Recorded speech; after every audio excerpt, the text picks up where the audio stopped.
All right, peace, love, knowledge, and freedom, and welcome back to another episode of the Just Seen podcast. And by popular demand, I have my guest Angie back. And today we're going to be talking about a very touchy subject that kind of piggybacks off of what we had before on religion and spirituality. I wanted to do this subject. I always wanted to do this subject, but when she brought it to my attention to go with it, it made a lot more sense because I have somebody that I can, bounce off of. And um, it's not like I'm just being biased on this one, like, because I know how, y'all can get, when it comes to that, like, have somebody else that has a different perspective or somebody else can bring something to the table. So, in regards to religion and spirituality and shit, I wanted to have a collab. So now I have that. So, Angie, you want to say a few things? Go ahead and knock it out. Hey, Rod. Thank you for having me back on your podcast again. It's an honor. We had so much fun last time, but yeah. So this topic of religion and spiritualism, it is definitely something that I've been wanting to do for a long time as well. So I'm excited to talk about this. You can find me on IG under Metaphysical Goddess, and let's do this. Let's talk. All right, cool. And as always, you can find me at iamjustseen.com. Click the links to get to everything that is me. And without further ado, because this could run into a pretty long one, we're going to go ahead and get to it. So we're going to take a quick break Definitely. and then we'll be coming right back.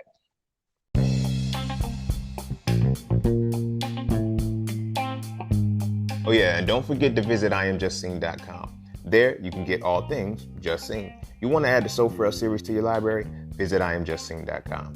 You want to learn how to master the market for serious trading and investing? Visit iamjustseen.com. You want to get your hands on some exclusive merch like tees, hoodies, coffee mugs, hats, bags? Visit iamjustseen.com. Are you thinking about transitioning into the plant-based lifestyle? Visit iamjustseen.com. You ever want to just chat with Seen about anything from simple advice to mentorship? Visit iamjustseen.com. Anything and everything that is me, you can find at iamjustseen.com. So just take a quick peek into my world and see why being just seen is nothing less but always more. Because you never really know what you need until you see it. You will never see it unless you visit iamjustseen.com. All right. Welcome back. And without further ado, we're gonna get started. But before we dive in, um, we're gonna pretty much say what, like, basically where we came from, because I know a lot of times when we talk about religion and spirituality, first off, I'm gonna do disclaimer: this is not no conversion type shit. I'm not trying to make y'all feel a type of way. I'm trying to convert, bash, or do none of that shit. I'm expressing my perspective, as well as Miss Angie will as well. But it's good to get the background to say where we come from and say, how we eventually got to our points and where we are before we go into what we're about to go into, because it's very important that you guys have an understanding of that. So you're not thinking we're just, some kind of off the wall type people. I don't want to say who they are, but you know. So I'll let Angie go ahead and give a little brief synopsis or in-depth synopsis, however she wants to do it on her background prior to this.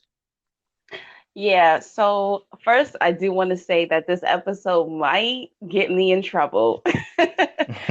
um, and I would say it might get me in trouble is because I've been wearing a mask for a long time. I'm not gonna lie.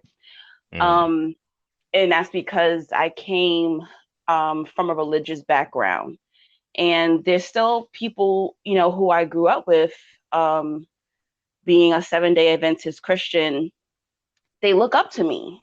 I mean, they can still look up to me. But once they find out in this episode that I don't believe in Jesus anymore, it is really gonna break some hearts. But I'm okay with that now. I'm okay with that hmm now. So I grew up Seven-day Adventist Christian. We worshiped on Saturdays. They'll say like they're kind of like the Black Jews in a sense. Okay. My mother, she divorced my biological father when I was like a year old. And she quickly got into a relationship with a man who was Seven-day Adventist. So that was his background. So when she hmm married him, That's how I came about being a Seventh-day Adventist.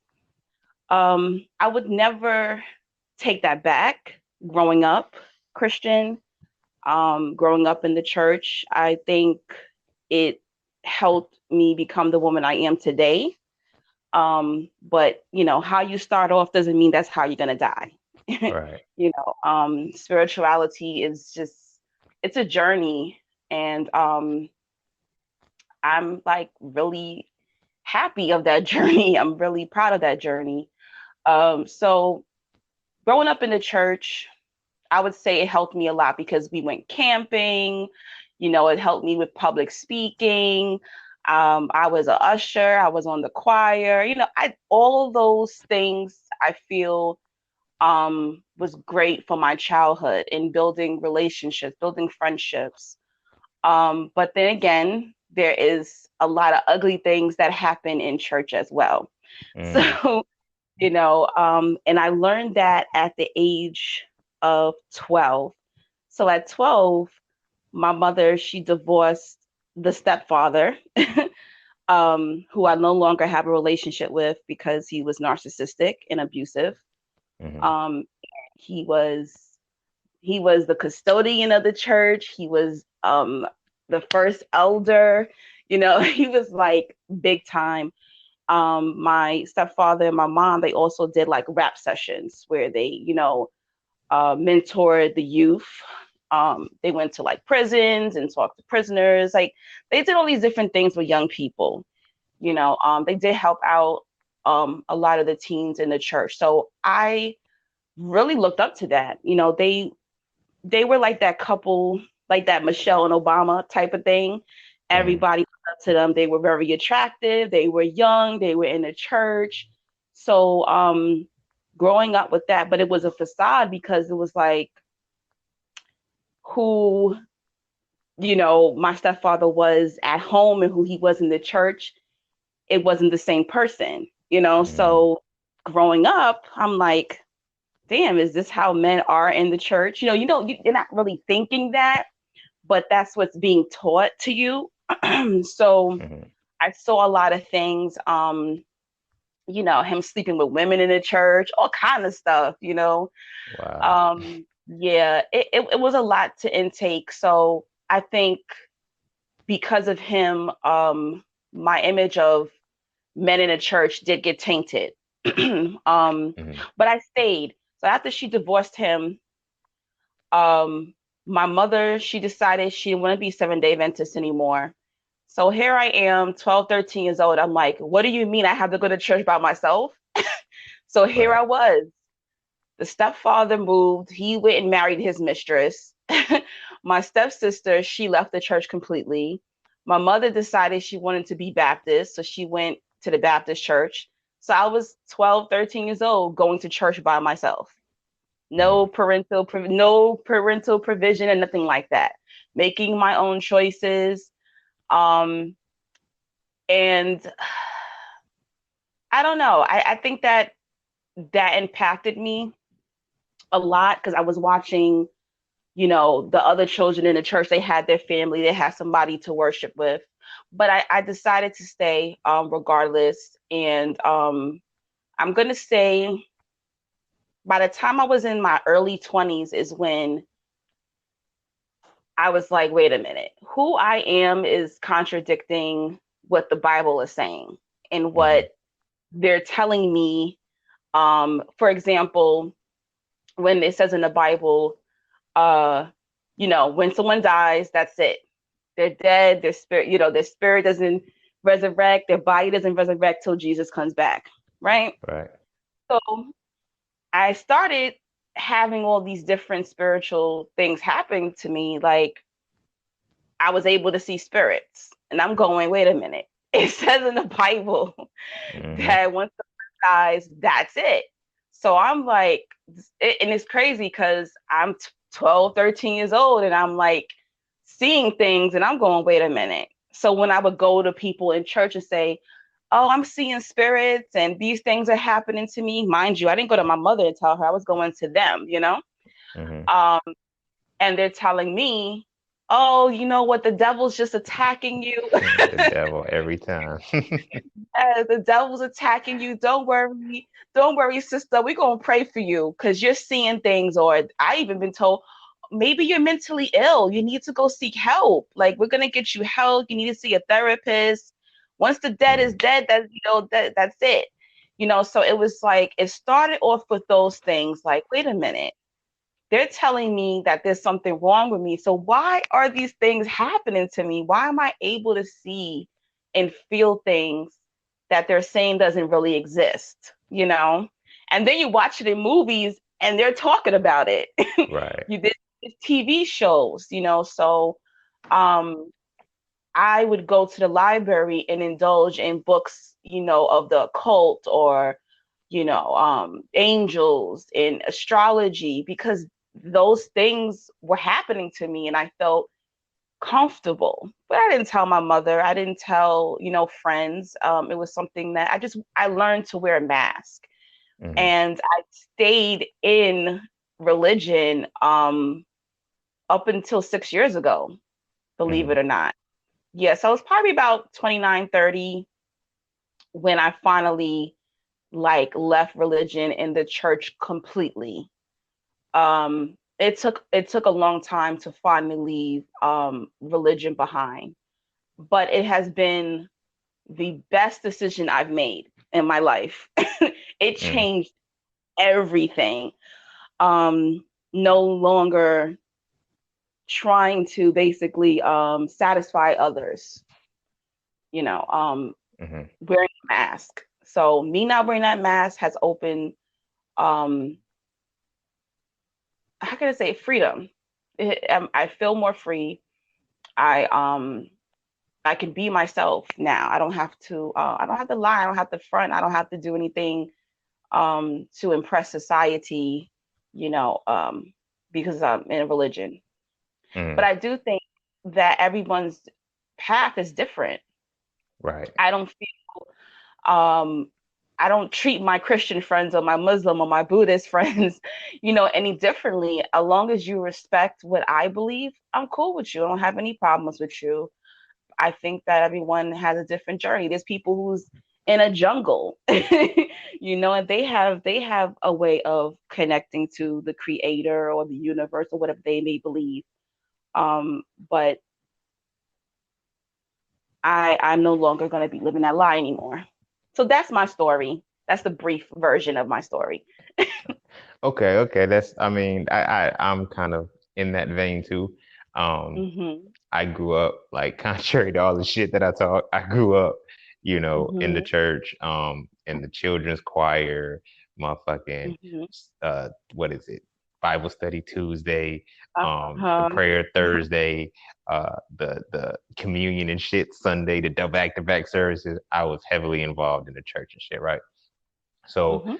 um I always followed the religion, and then it got to a point where I say I was about 17 years old where, I just kind of, yo, it's time for me to, get in the faith and shit, like, get my life right. So I was like, all right, cool.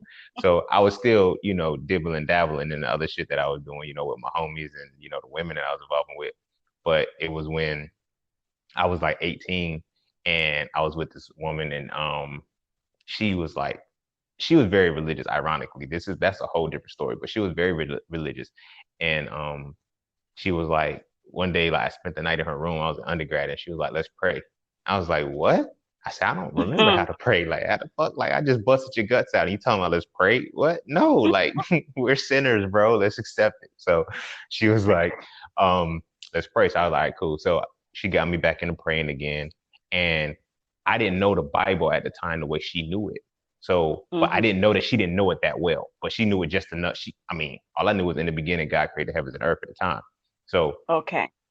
well, that and Jesus wept. Those are the two verses I knew.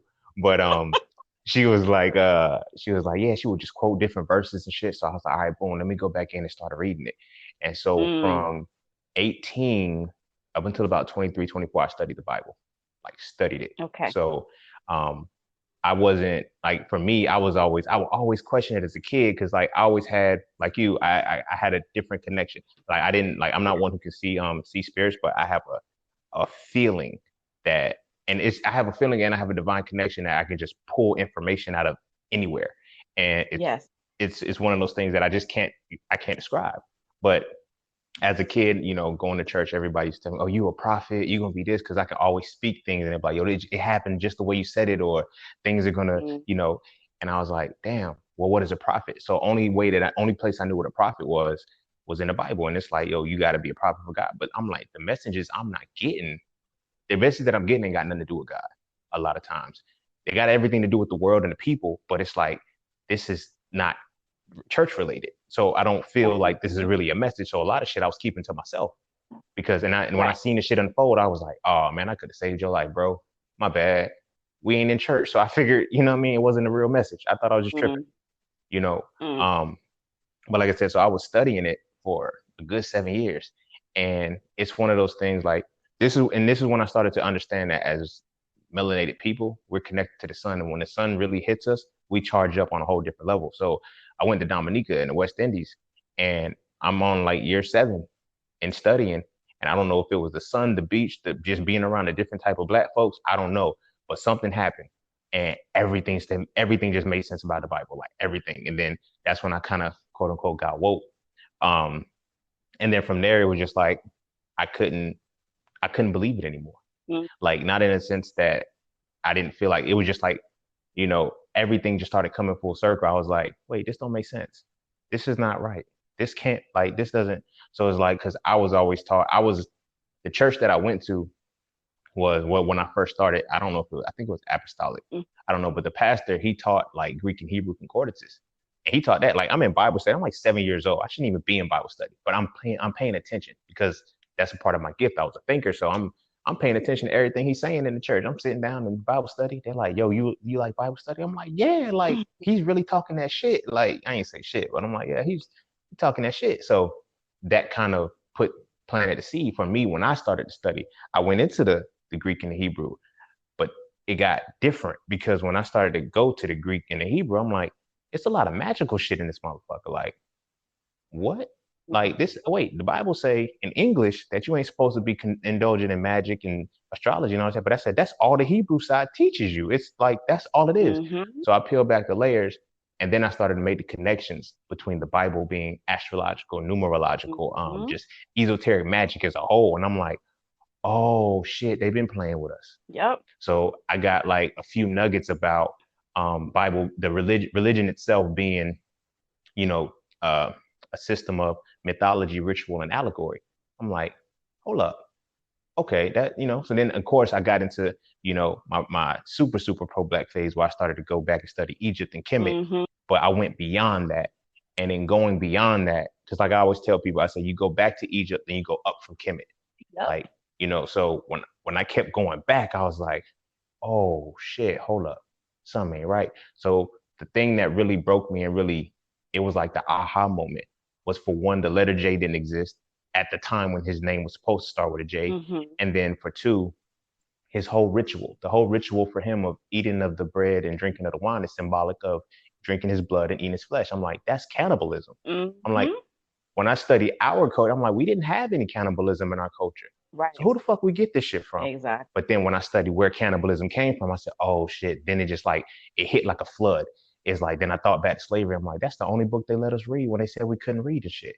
Oh my gosh. And then I started, like, the verses started really making sense about slaves honor your master like you would Jesus Christ. And, I'm like, oh, they played us, bro.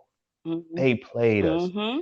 So it was like, that that was my transit. Like I said, I studied it. Like that's why a lot of times when I be on Instagram, I be trolling with people.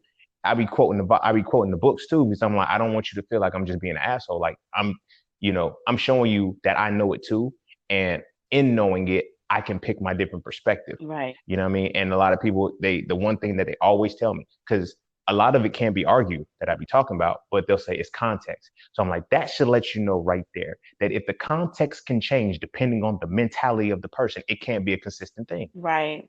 Because if this is the divine law, if this is really what we're supposed to be under, the context should be clear. Mm-hmm. You feel what I'm saying? Mm-hmm. You can't in one breath tell me, oh, we're going through this because we didn't listen. So, like they say in Deuteronomy 28, like we didn't listen, so we got shipped off into slavery. So I'm saying, all right, so if you telling me that everything in Deuteronomy 28 happened, then we have to admit that we had cannibalism at some point, because within Deuteronomy 28, I think it's like verse 53, they talk about the people being so confused that they ate their babies. Mm. And the people will tell me, oh no, we didn't eat our babies. Well, then that prophecy didn't work. Right. Because in order for you, if everything in this chapter happened, then everything has to happen. And then when we look at our historical documents, we didn't eat it. There's no documentation for African people, Black people, period, whether we from the continent of Africa, in Americas, wherever it was, we never ate people. Right. You feel me? Right. So it's like, where's this cannibalistic mentality coming from? Who's infusing this book? It's not our story. Mm-hmm. You feel me? Mm-hmm. So then that's when I was like, all right, I have to put it down. So for me, it's more than not believing in it. For me, it's not accepting. I believe it wholeheartedly. And that's the contradictory part that a lot of people don't get about me. I'm like, I believe it wholeheartedly because I know the power it has when you are ignorant to it. Yeah. So I believe its power. Right. You feel me? But I'm at a point of understanding with it. So I had the choice to either accept it or refute it. And I chose to refute it because it doesn't apply to me anymore. Right. And it shouldn't apply to you as you reach your higher levels of spirituality. Mm-hmm. You know what I mean? And that's where people are messing up. Like I said, when I found out that religion has 3 tiers, the mythology, the ritual, and allegory, mm-hmm. and the book itself and what we're taught day in and day out on Sunday or Saturday, however we're learning it, is the mythology. And then the only ritual that we practice is communion. And that's cannibalism. I'm like, that's some fucked up shit. We don't eat people, bro. So I'm like, at some point we have to really take the step back. And they're like, no, it's symbolic. Okay, the thing about symbolism is that when you have a symbol for something, it represents the real thing. Right, exactly. So it's like, you can't tell me we're not eating people if we're eating people, like his flesh and his blood. I'm like, no, I'm not doing that shit. Yep. You feel me? I'm not doing that shit. So that made me kind of just look at life different. And I had a choice. I said, at first I was battling it. I'm not gonna lie, because I was like, yo, they say don't question God. They say don't question the Bible. Mm-hmm. I said, but I got so many questions, bro. Like, this is not normal. And the questions that I had, nobody could answer. Yep. But I was nervous and I was scared to explore, like many people are, because they say don't question it. But then in the Bible, I had to use the Bible to get out of it. And so I use 1 Thessalonians 5:21, where it says, test everything and show yourself approved. And at this point in my life, I've shown myself approved. And I had the conscious choice to accept or refute. Yes. Yeah. So that's pretty much my story in a nutshell. But it now segues into the next point. So what then is religion? How do you define that? A cult? No, I'm just kidding. It is in many regards. I mean, yeah, it's very cult-like to me. It's very hard for me to explain what religion is, but I think religion is for people who they need a certain level of structure. They need a certain set of rules. They need a story to be told to them. They need their reality to be created for them. I don't know what that would be called. What would that be called? Being a child. Like, I'm not trying to be funny when I say that. No. Like, I mean, they'll tell you that. They say, I'm a child of God. Right. I mean, at what point are you going to grow up and be an adult of God? Because then you have to acknowledge you're a God. But go ahead.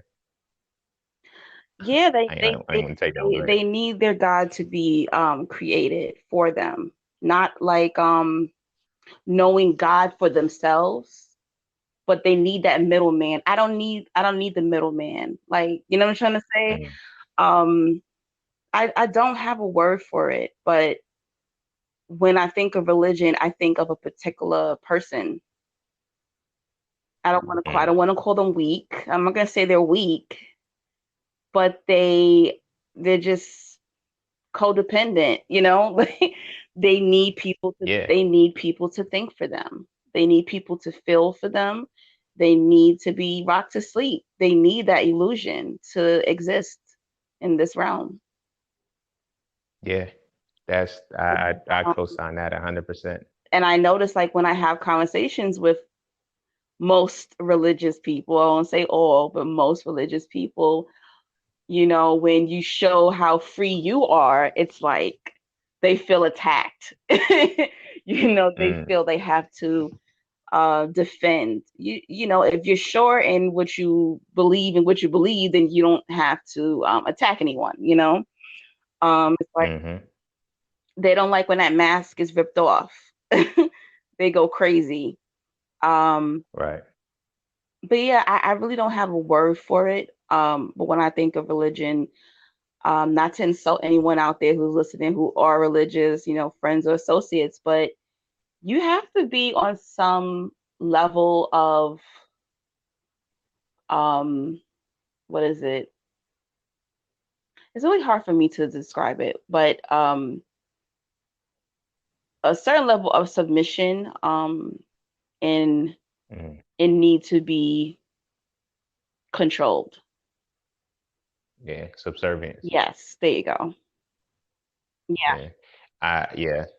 I see it I see it like that. I see that as well too. Like I define religion too, like because for me, I was more like in order for me to truly understand it, I was more of a intellectual person with it. So I had to have a why for everything. Yes. So when they told me, like, it was their fault. Like that's why I'm telling, like, I'm like, it's y'all fault. Y'all told me to study it to know it better. So that's what I did, you know. But like when I go back into the word religion and the meaning of the word religion, it means to bind, to hold back, to tie back. So it's like, what is your religion binding you to? What is it holding you back from? Mm-hmm. You know? And that took a whole different meaning because I'm like, as I'm looking at it, I'm like, okay, we were introduced to this as, slaves. So was that's what it binds us to? Slavery? Because when I look at people, the biggest things that they quote out of it are slave mentality shit. Like, you feel me? They'll say, we got this, our 400 years is up, or it's like, we have to be saved, the sky has to crack, and they have to give the whole story, but everything is about how we were slaves. Like nothing was about the conquering. Everything, and it's like even when you look at some of the greatest stories in there, those people got shifted. That like, everybody kept going to slavery. Like, why the fuck is slavery a thing? Why does this deity keep sending people into slavery, Mm-hmm. especially us? What the fuck did we do to go to slavery? Right. And I get it. They're saying like, well, a group of them um did wrong and they sinned or they started serving false gods. I'm like, yo, so he punishes all of us, past and present, Right. well, past and future, because like everybody's in between. We're all punished for the sins of other motherfuckers. And they're like, yeah, I'm like, that's some fucked up shit. We didn't do shit. Right. So it's like, but we have to continue that connection 100% to say, okay, well, the only place we fit into this context of, and it's not just Christianity and it's not just the Bible because the Quran does it too.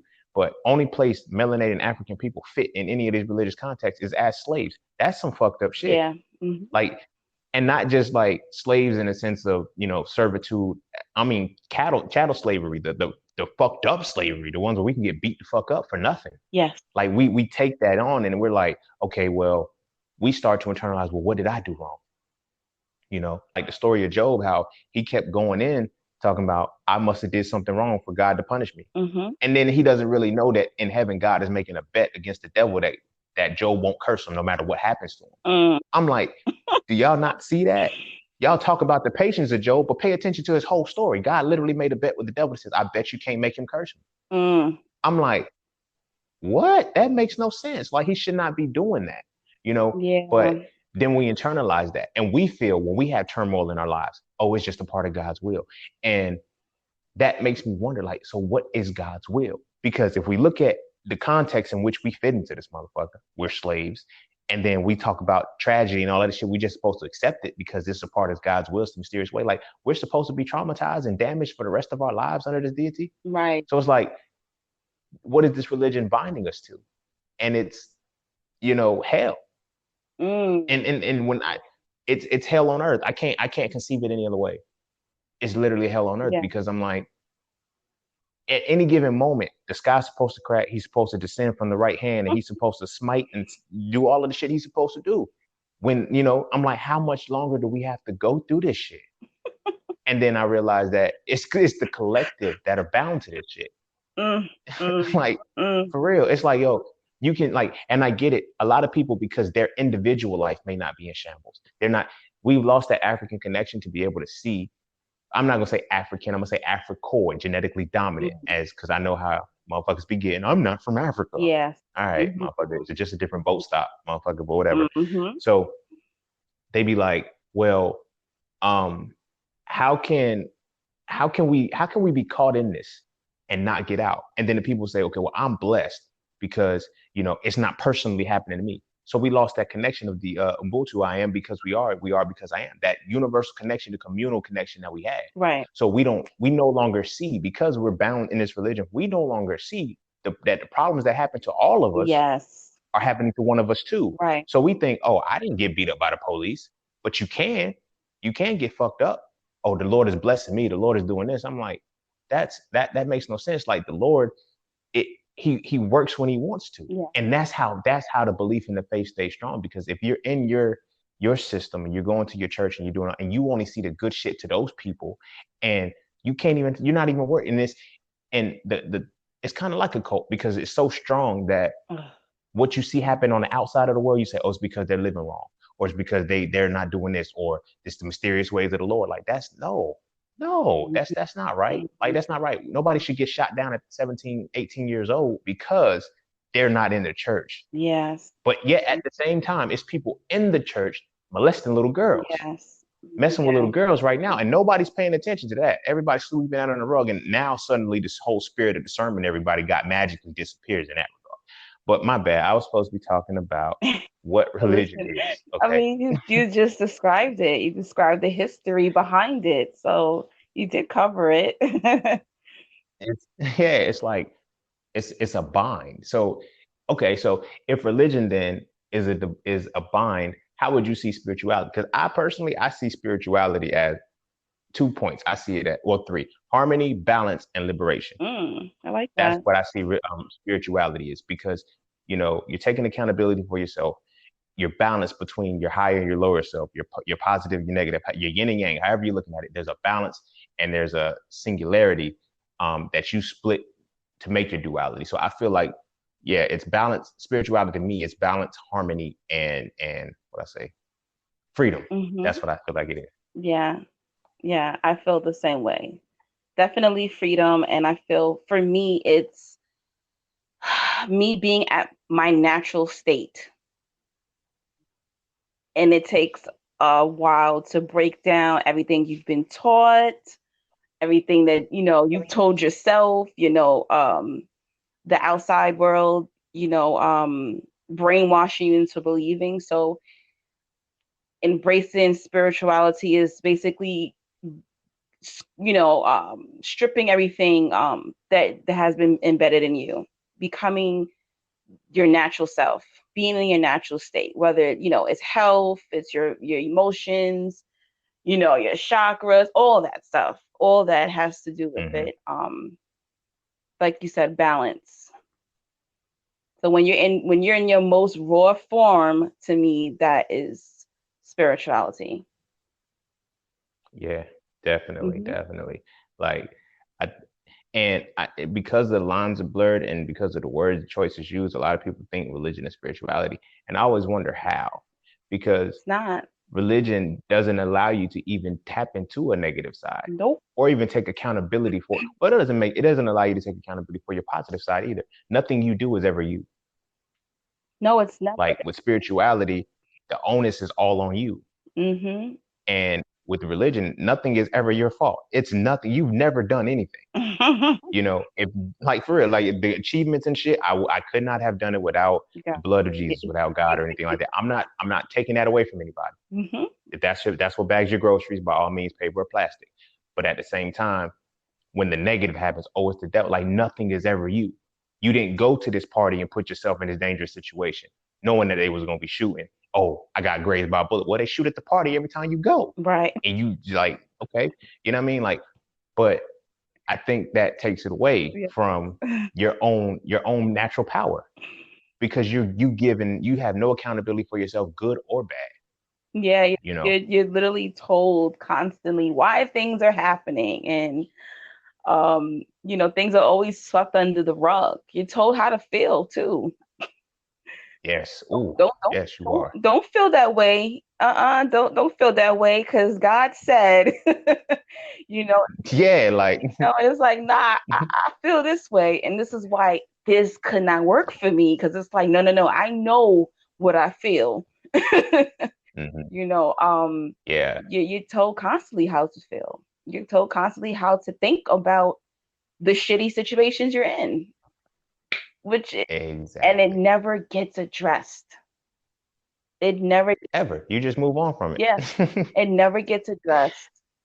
Um, You move on and you compound, yeah, it's you know, and if you feel things like depression, oh it's the yeah, devil. yeah, Any negative emotion is the devil. Like you don't address that shit. Oh, that ain't nothing but the devil. Pray. mhm. What?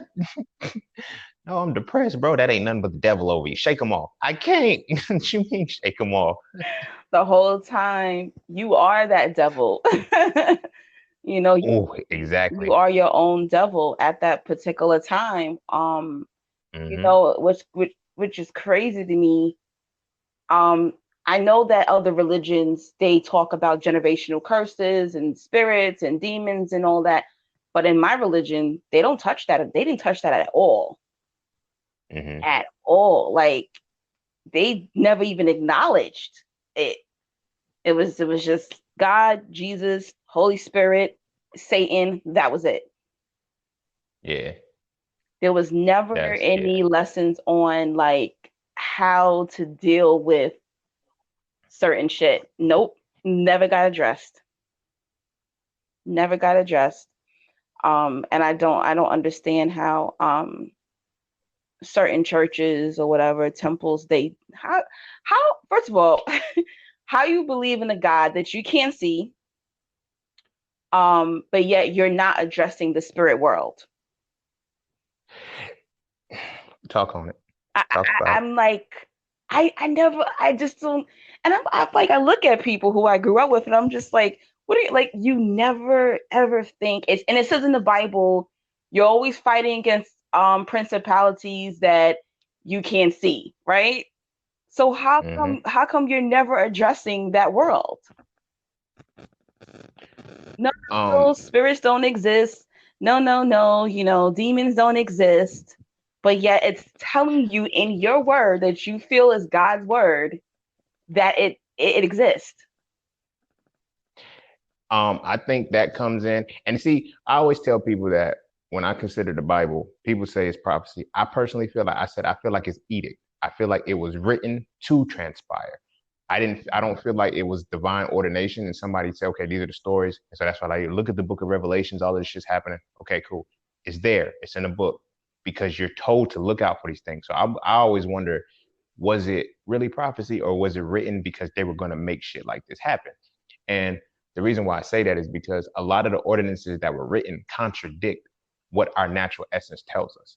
Okay. So in the Bible, there's a verse that says, let the dead be dead. We never let the dead be dead. Nope.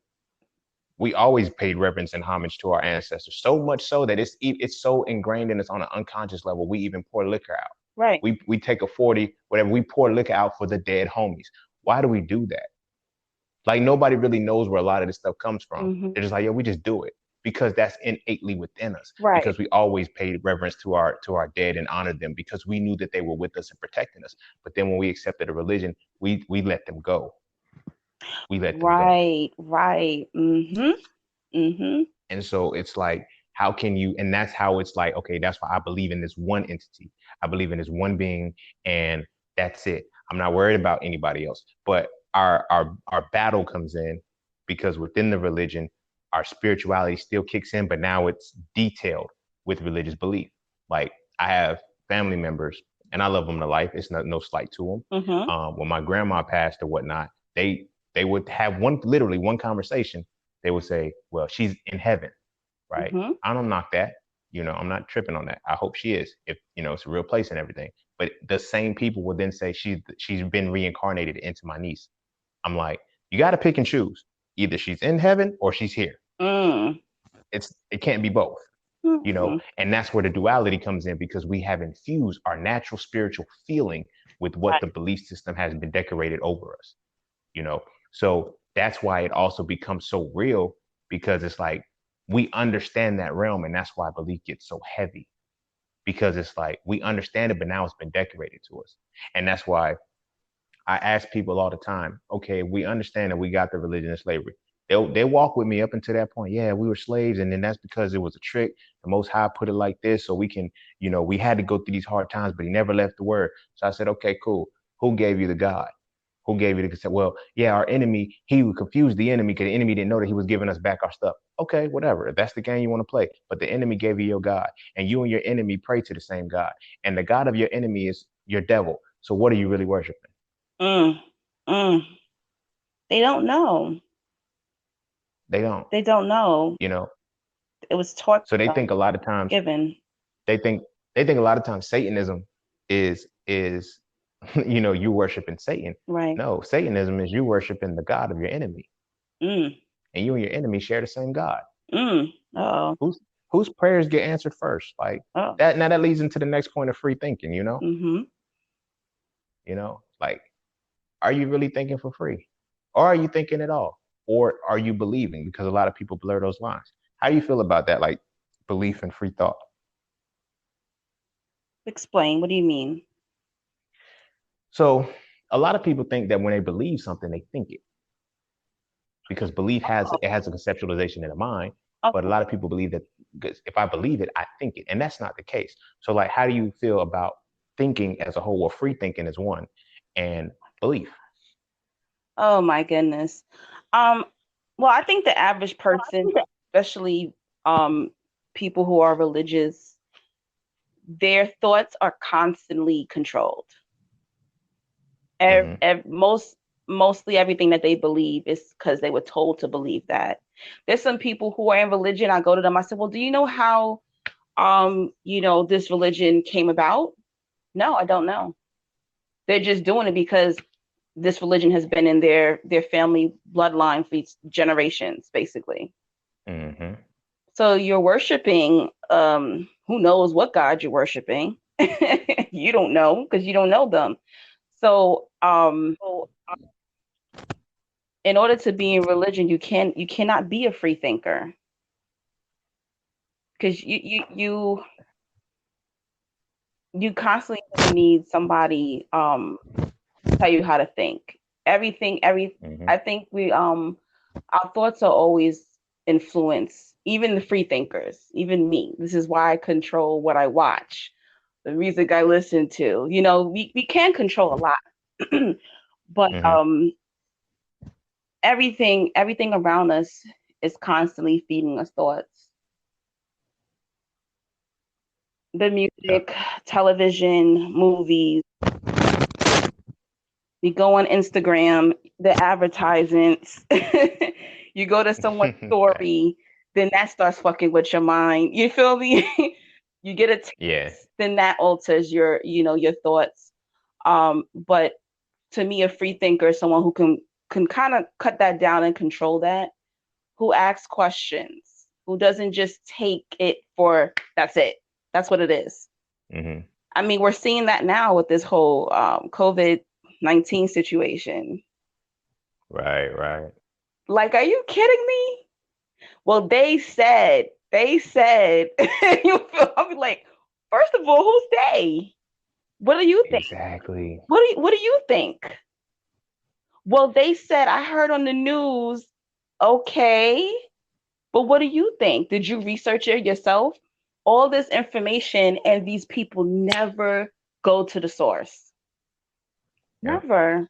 The media is thinking for them, the president's thinking for them, their bosses are thinking for them, their mates thinking for them.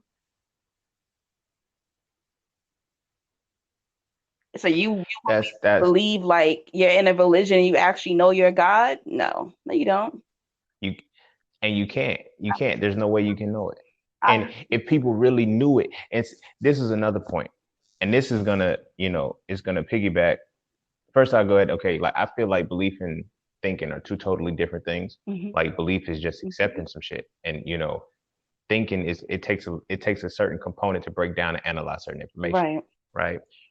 So my thing is like when people say they know God, and I'm like, okay, cool. How do you know it? And that comes into a different realm of understanding because God only exists. And if you've made it this far and you are on this wave, I commend you. But I'm going to say what I'm about to say right now, and I hope you don't take offense. But it is what it is. The only place that God exists is in the Bible. God doesn't exist anywhere outside of the Bible. If there's no Bible, there's no God. You know, that's a thought process that a lot of people can't understand. So people say, okay, well, no, that's Allah, and you know, they're all God, and there's just a different name. You can't have a different name for the supreme being, for your supreme being. There cannot be a synonymous point to it. It is either it is or it ain't. Right. Because then you have to go either when you're looking at things that could be translated and things that can go back and forth between different names, are they really names or titles? Because titles can translate, descriptions can translate, but that person's name, that being's name, that deity's name, it does not translate or move from place to place. Right. So the actual word God itself is only found in the Bible. And or it's either in the Bible or in Greek mythology. Right. You feel what I mean? And so we look at, well, they had multiple gods. No, they didn't have multiple gods in Africa. There's not even a word for God in the ancient African dialects. They didn't call it that name. So I ask people like, why do you get into that? And this was another point when the whole black woman is God thing came up too. I caught mad flack from black women because they were like, you don't believe the black woman is God? I said, no, I'm not going to disrespect her like that. And like, what do you mean? I said, I don't believe in or accept the ideology of a God. So I'm not going to call a black woman something I don't believe in. Okay. That's stupid to me. Okay. You feel me? Like, if I can consciously tell you, because I will watch some of these people and they'll be like, yo, the black woman is God, but I don't believe in God. What? Have you taken the critical thinking class, buddy? If A then B and B then C, right, then A then C. Right. You just broke the premise. Right. You feel me? So I'm like, but then again, it's like it goes deeper than that for me. Because like I said, I studied it for 7 years. Right. So when I look in the Bible and I see God and I see the description of God, you know, forget what they say all the time in church, God is good all the time, and all the time God is good, he makes no mistakes. Forget what you want to believe. But what the book says, which is the only place this being resides, is that God is a jealous God, a vengeful God, and a wrathful God. I don't deal with black women who do that to me. Right. I don't deal with jealous, vengeful, and wrathful black women, so I can't give her that title. You feel what I'm saying? So when I ask people, do you really know your God? Do you really know it? Because then when I start to talk about how God literally, he does some asshole shit. Don't nobody want to hear the asshole shit part, but I'm like, yo, it's in the book. Yeah, if it's definitely talking about the God in the Bible. Yeah. Yeah, so it's like in the book, it says, no weapon forged against you shall prosper. Y'all love that verse. Everybody loves it. I was going to get it as a tattoo one time. I was like, yo, this shit. I got one tattoo. I got Philippians 4:13. I can do all things through Christ who strengthens me. Okay. I'm stuck with that for life. I don't even fuck with it no more, but I'm stuck with it. You feel me? The next one I was going to get was Isaiah 54:17. No weapon forged against me shall prosper. That shit was powerful to me because I'm like, yeah, no weapon forged against me shall prosper. But if you literally read Isaiah 54:16, it says, and this is God's words talking, he says, for I am the creator of the destroyer to work havoc in your life. He can only do what I allow. No weapon forged against you shall. So wait, you set this up?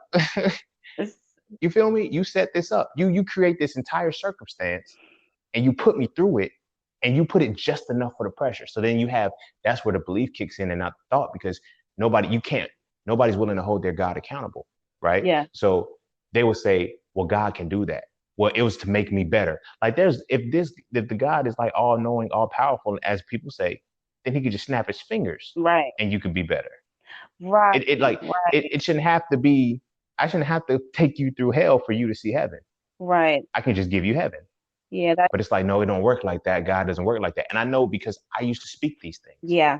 I used to say this shit. And when I look back now, I'm like, man, I was speaking out of belief, because belief is connected to emotion. It's what you feel, not what you think. And then what you're led to feel every Sunday for all your life. The good feeling of, the praise. Like, people don't even realize that they're not even catching what they think they can. I'm like, if y'all really believe what you say you believe, how you can't catch the Holy Ghost on a Wednesday? Yo, man, we need to talk about that. We need to talk about that. It's real though. Like that's a part of the free thinking and the belief. Yeah, you have. Go ahead. Have you noticed? Because churches are closed right now, right? So I started to see a lot of my Christian friends freaking out because they can't go to the building. And I was so Yep. confused. I was like, are you kidding me? And I understand how much fellowship is huge in religion. But you mean to tell me you didn't build a relationship with your God? I'm going to say your God this entire time Yep. to the point you should be You in your need. bed like you and God is lit together. Yep. They need that intercession. And I think it's deeper than now. Like I said, it goes back into the That's three tiers that I scary. was talking about of religion. How you have mythology, ritual, and belief. Going to church is a ritual. It is. It really is. It's a ritual, and here's where it gets very, very poisonous too, because African spirituality, it teaches you to have your own separate individual altar, Mm-hmm. right? Religion teaches you to share the altar with everybody. Mm. So when people come lay their burdens down, you pick them up, Yeah.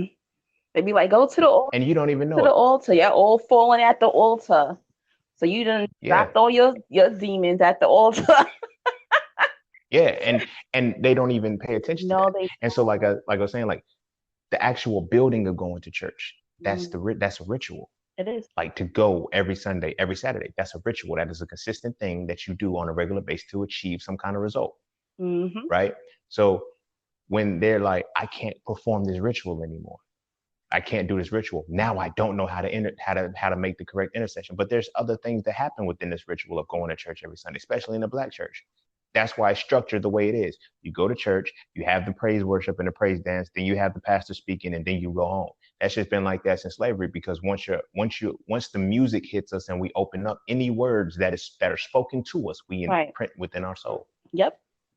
And that's why you feel, oh, that was such a good, it wasn't a good word. Your soul was open and his energy felt good. It could be any words. That's why when you hear certain music over certain banging beats, you flow to them and you start to act out that behavior. Yes. You feel me? And that's because it's on a more higher level. So the whole thing is maintained and twisted. So it's like, if God really lived within you, you wouldn't need church. Yeah. But people need church. It's because that they have gotten addicted to the ritual. Yes. Very addicted. They don't even know the power of the ritual, Mm-hmm. and they have not taken the power. Because like once you know the power of the ritual, you can do the ritual at will. You can do it with anything, Right. because you learn the process in which makes that ritual come into reality. But if you tell somebody that's religious, hey, yo, going to church is a ritual. No, it's not. Because they automatically equate rituals to demonic shit. Yes. It's not. A ritual Something is you a do. rituals are patterns. Yeah, that's You all feel it me? is. They're patterns, they're routine schedules, Mm-hmm. you know.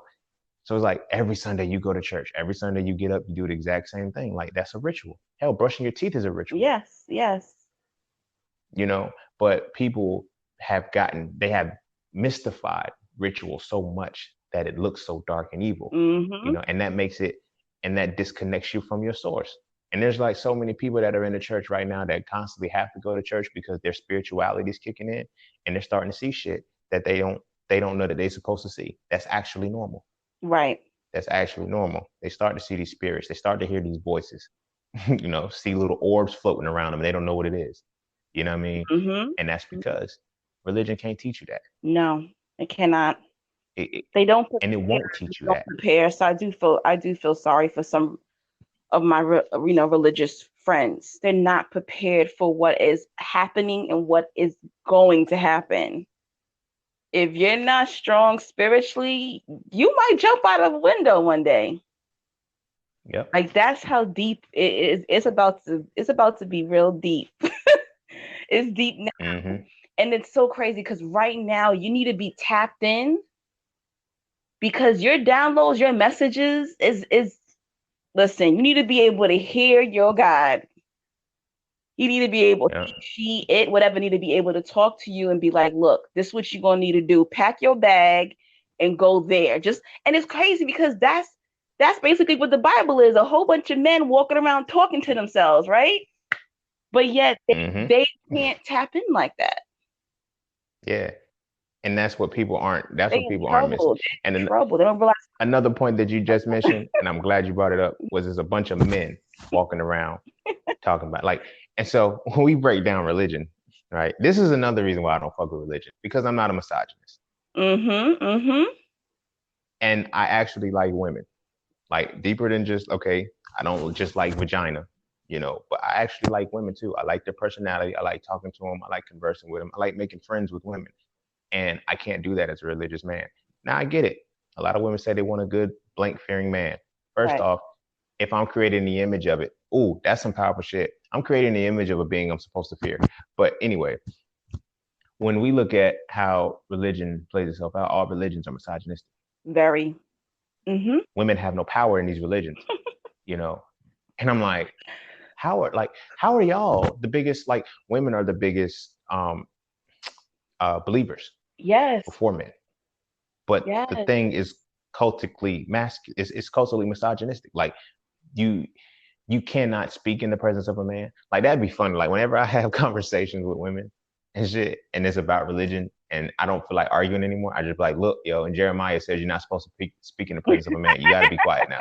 Like, Oh God. that's how I dead the shit. And it's like they don't even see what I'm doing. They be like, no, because you know that's not. I'm like, yo, everything is literally about how women ain't shit. I'm like, let me tell you about the Trinity is the Father, the Son, and the Holy Ghost. They took the whole woman out of the Yeah, shit. isn't that crazy? Yeah, I'm like, y'all don't see that? No, that's because the Holy Ghost is feminine. No, it's not. Because they stole the shit from Africa of the father, the mother, and the child. Exactly. That's why you have the Father, the Son, and the Holy Ghost. The implication is that the Holy Ghost is now a masculine spirit. I mean, And it's not. it's really homosexual. It's so much homosexuality in the Bible. It's like Ain't that ironic? it's it's like y'all don't see this. Like You 12 feel me? dudes hanging out with each other.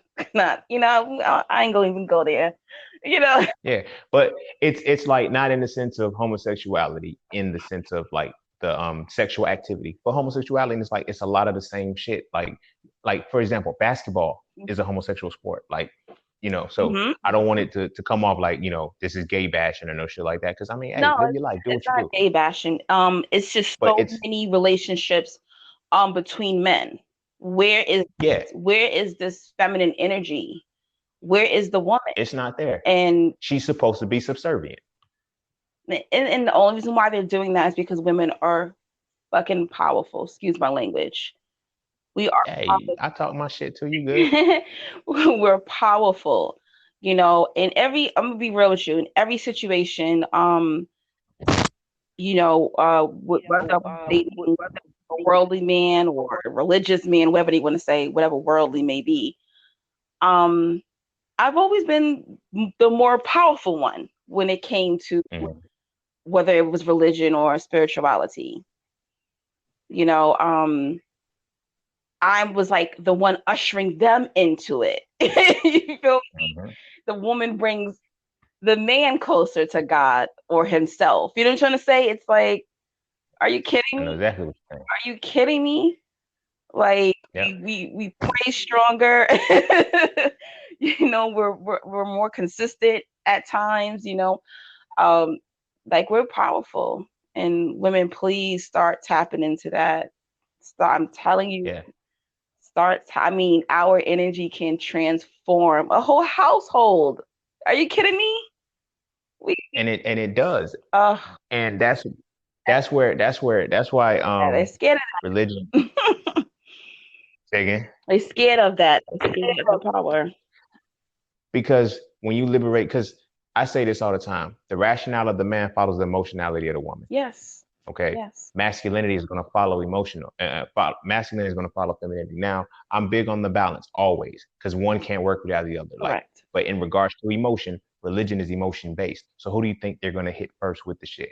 The woman. That's why the man could be running the streets all his life, and it's his woman who brings him back to church. Yep. Like it's his woman who brings him back to that spiritual connection. Now, because our spiritual connection has been tainted, that religion aspect, our women, they're emotionally driven to it. Yes. It's like you don't like nothing about religion is thought based. Nothing is logic. That's why men don't fuck with it. Right. Because your natural masculine essence doesn't fuck with religion. Your natural feminine essence is gonna fuck with it because it's emotion based and that's what it's triggered to. Yeah. But the emotion and things that is connected to is fear. It's fear. Like I tell people all the time, like, yo, y'all don't really love Jesus like y'all say y'all do. Y'all fear the consequence of going to hell. Yeah. Mm-hmm. You fear the consequence that if I die, I'm gonna go to hell. Like you don't, so you tell yourself, oh yeah, I love Jesus. No, because you wouldn't sin day to day. Mm-hmm. You wouldn't do the, oh, he knows my heart. No, yeah, he does. So and you're doing dumb shit. He knows that you're doing contradictory shit. You know, Yep. if that's the game that you want to play with. But it's like women are the biggest one. Like, and for a man, for men, it's like we're gonna, when it comes to that religious aspect, we have to follow the emotionality of the woman. She brings us back into it. So when we look at who was introduced to it first, now this is not a blame game. Don't get me wrong. It's not a blame game Right. to say, oh, we're in this because of women. No, it makes sense. Women adopted religion before we did. I believe it. If we go back to slavery when we got it, women adopted it first because, but they knew how to play the game. They fucked with us because they hit, when they did the tortures to us, the buck breaking and all of that shit, the women were able to take on the religion because they said, if this will make you stop, I'll take it on because this will stop you from doing that to him. Right. Right. Because there was a natural balance there. Our natural essence is infused as one. So they knew to get her emotionally connected to this, I'm going to Mm-hmm. tap into her emotions and I'm going Mm-hmm. to fuck with her man because I know she loves him, but I'm going to break her man at the same time. You feel what I mean? So now we take this on, and now it's just like the woman has to plead, baby, just take it, please, just we're going to accept this. Yeah. And the line never crossed where we were able to tell our children, yo, we had to do this to survive. We had to do this. Like we don't have to do this shit anymore. And that's why we're not able to connect to our higher connections. And so when we see things like, oh, we're in the last days of the last days and things like that, I'm like, you know, I don't think I'm like, yeah, well, we've been in this for the last 12 generations. There's a lot At some more. point, A like, lot more to occur. yeah, yeah, you feel me? I'm like, yeah, this can't be.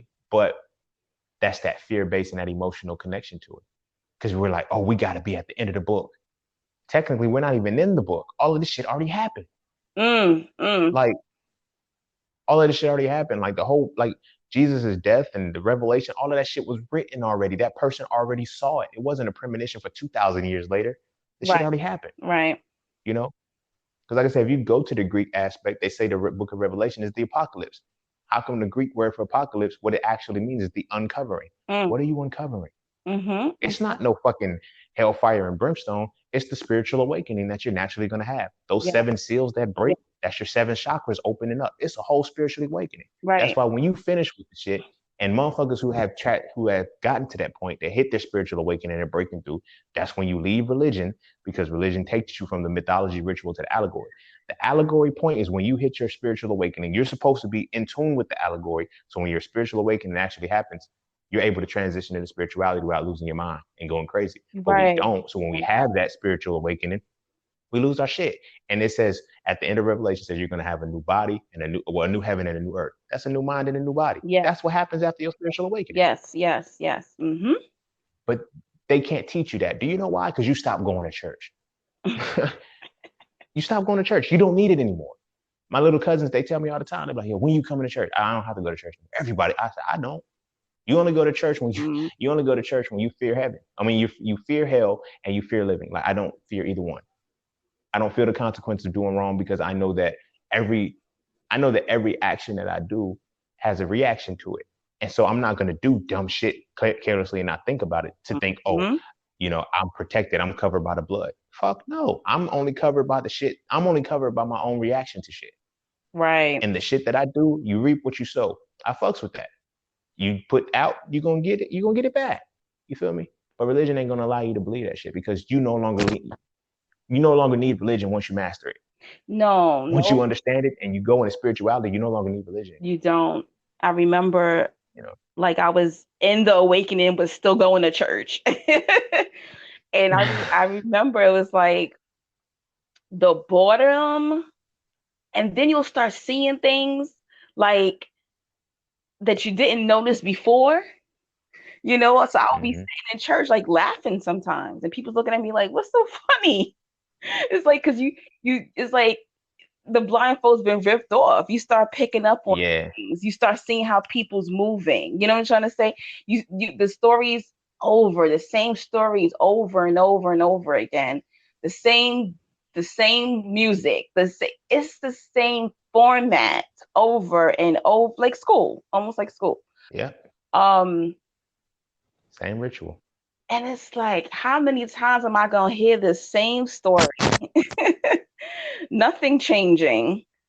It literally, it was insanity going to church, pretty much. Hmm. Not that I wasn't, teachable anymore, but it was just like, okay, it's time to elevate now. Yeah. That's it. Once you elevate And spiritually, you can't do church anymore. You you have to can't. you have to keep growing. You cannot do it. It's like special ed almost. It is, and So it's like definitely like an atrophy special. muscle. Yes, I felt like, how when like a child, they're getting bored in class and then they realize, oh, the kid is a genius. and they Yeah. skip and they skip them like 3 grades. That's how I felt. I was like, no, I can't do this shit. No, I gotta get out of here. What am I Yeah. doing? Um, And that's what pushed me go out. ahead. I'm sorry. No, it's okay. That's what pushed me out. Go ahead. Yeah, and that's like, and a lot of religious people never cross that border or that line to become adults. Mm-hmm. And I get that we get older. Some people legally are adults, but they're not spiritually adults. And here's why I say that. Because the Bible itself says, as a child, I thought like a child, I acted like a child. And then when I became an adult, I put my childish ways away. Very powerful verse. I fucks with it, right? But at Yeah. the same time, people will always tell you, I have people that are 50, 60, some 70 years old, still calling themselves a child of God. Mm-hmm. Mm-hmm. So I'm like, you're a child. So you didn't put those childish things away. Nope. So I asked them, they're like, I'm always going to be a child of God. I said, well, are you a God? No, I'm a child of God. I'm like, okay, Yeah. so you're not an adult yet. They're like, I don't get what you mean. I said, okay, well, if you look in Psalms, I think it's 82 and 6. And then if you look again at John 10 and 34 or 31, it says, ye are gods. So the Mm-hmm. book tells you that you're a God, but you're a child of a God. So when are you going to grow up? What do Right. you mean? Because then to actually do what a God does is different, because now you're, when you start to hear all these things, vengeance is mine, said the Lord, that means you're supposed to handle your own business. Yes. Yeah. When you look at, you know, the creation of the world, maintaining things, you're supposed to start to create your own world and no longer hold on to that. So that lets you know. So who was God the whole time? Your parents Mm. or an outside source? Right. Because now we have to get to a point like I said, a lot of times some shit slips through our subconscious mind and we make phrases out of it as a Black culture. And I love that we do it. But I started to peel back in some of the layers that, like, for example, if somebody says, yo, you salty, right? Mm-hmm. We know that means you're getting tired, you're emotional. But if you look at it from a biological aspect, your salt increases in your body, and then your blood pressure starts to increase as well. Right. Crazy shit, and people get salty. So it's like, oh damn, how do we know to say that, right? And Mm-hmm. the point that I'm making with that is that we say things from a religious aspect, and we say things of, you know, babies having babies, Yeah. right? We talk about little teenagers having, like, oh, this baby's having babies. Mm-hmm. Technically, everybody's a baby having a baby. If as long as you believe you're the child of a deity and not the deity itself anymore, especially if you're created in this image. Mm-hmm. Mm-hmm. You feel what I mean? Yes. So I'm like, how come your pastor doesn't teach you to think of it like this? Why can't your pastor? Because you no longer need him anymore. Yeah. And when you no longer need him, you can no longer be a sheep. Like, that's the most disrespectful thing about religion. Like, the motherfucker, it tells you that your pastor, your imam, your bishop, whoever's ahead of you is your shepherd and you're the sheep. And Yeah. motherfuckers are comfortable with Yeah. Right. Yes. Yes. Yes. Mm-hmm. that. Like, it tells you, yo, you're a sheep. What? That's some gangster shit, though. I'm not even gonna lie. Like, I got you to buy into my belief system for the rest of your life, and I got you calling yourself a sheep. A sheep is the most docile creature on the face of this earth, and you're comfortable calling yourself a sheep. Mm-hmm. Mm-hmm. Like, you don't even see the disrespect in it. But again, it's the child. It's the child in them. So it's like, you know, where, like, I don't think we I don't think we ever grow up spiritually. And because we never grow up spiritually, like religion keeps you from growing up. Back to what I was saying, it binds you. It Yes, binds you to being a child. it does. It It does. binds you to being a child. You can't critically think for yourself. You can't form up, you can't deal with your own emotions. You can't deal with your own problems. You have to have an intercessor. Mm-hmm. Mm-hmm.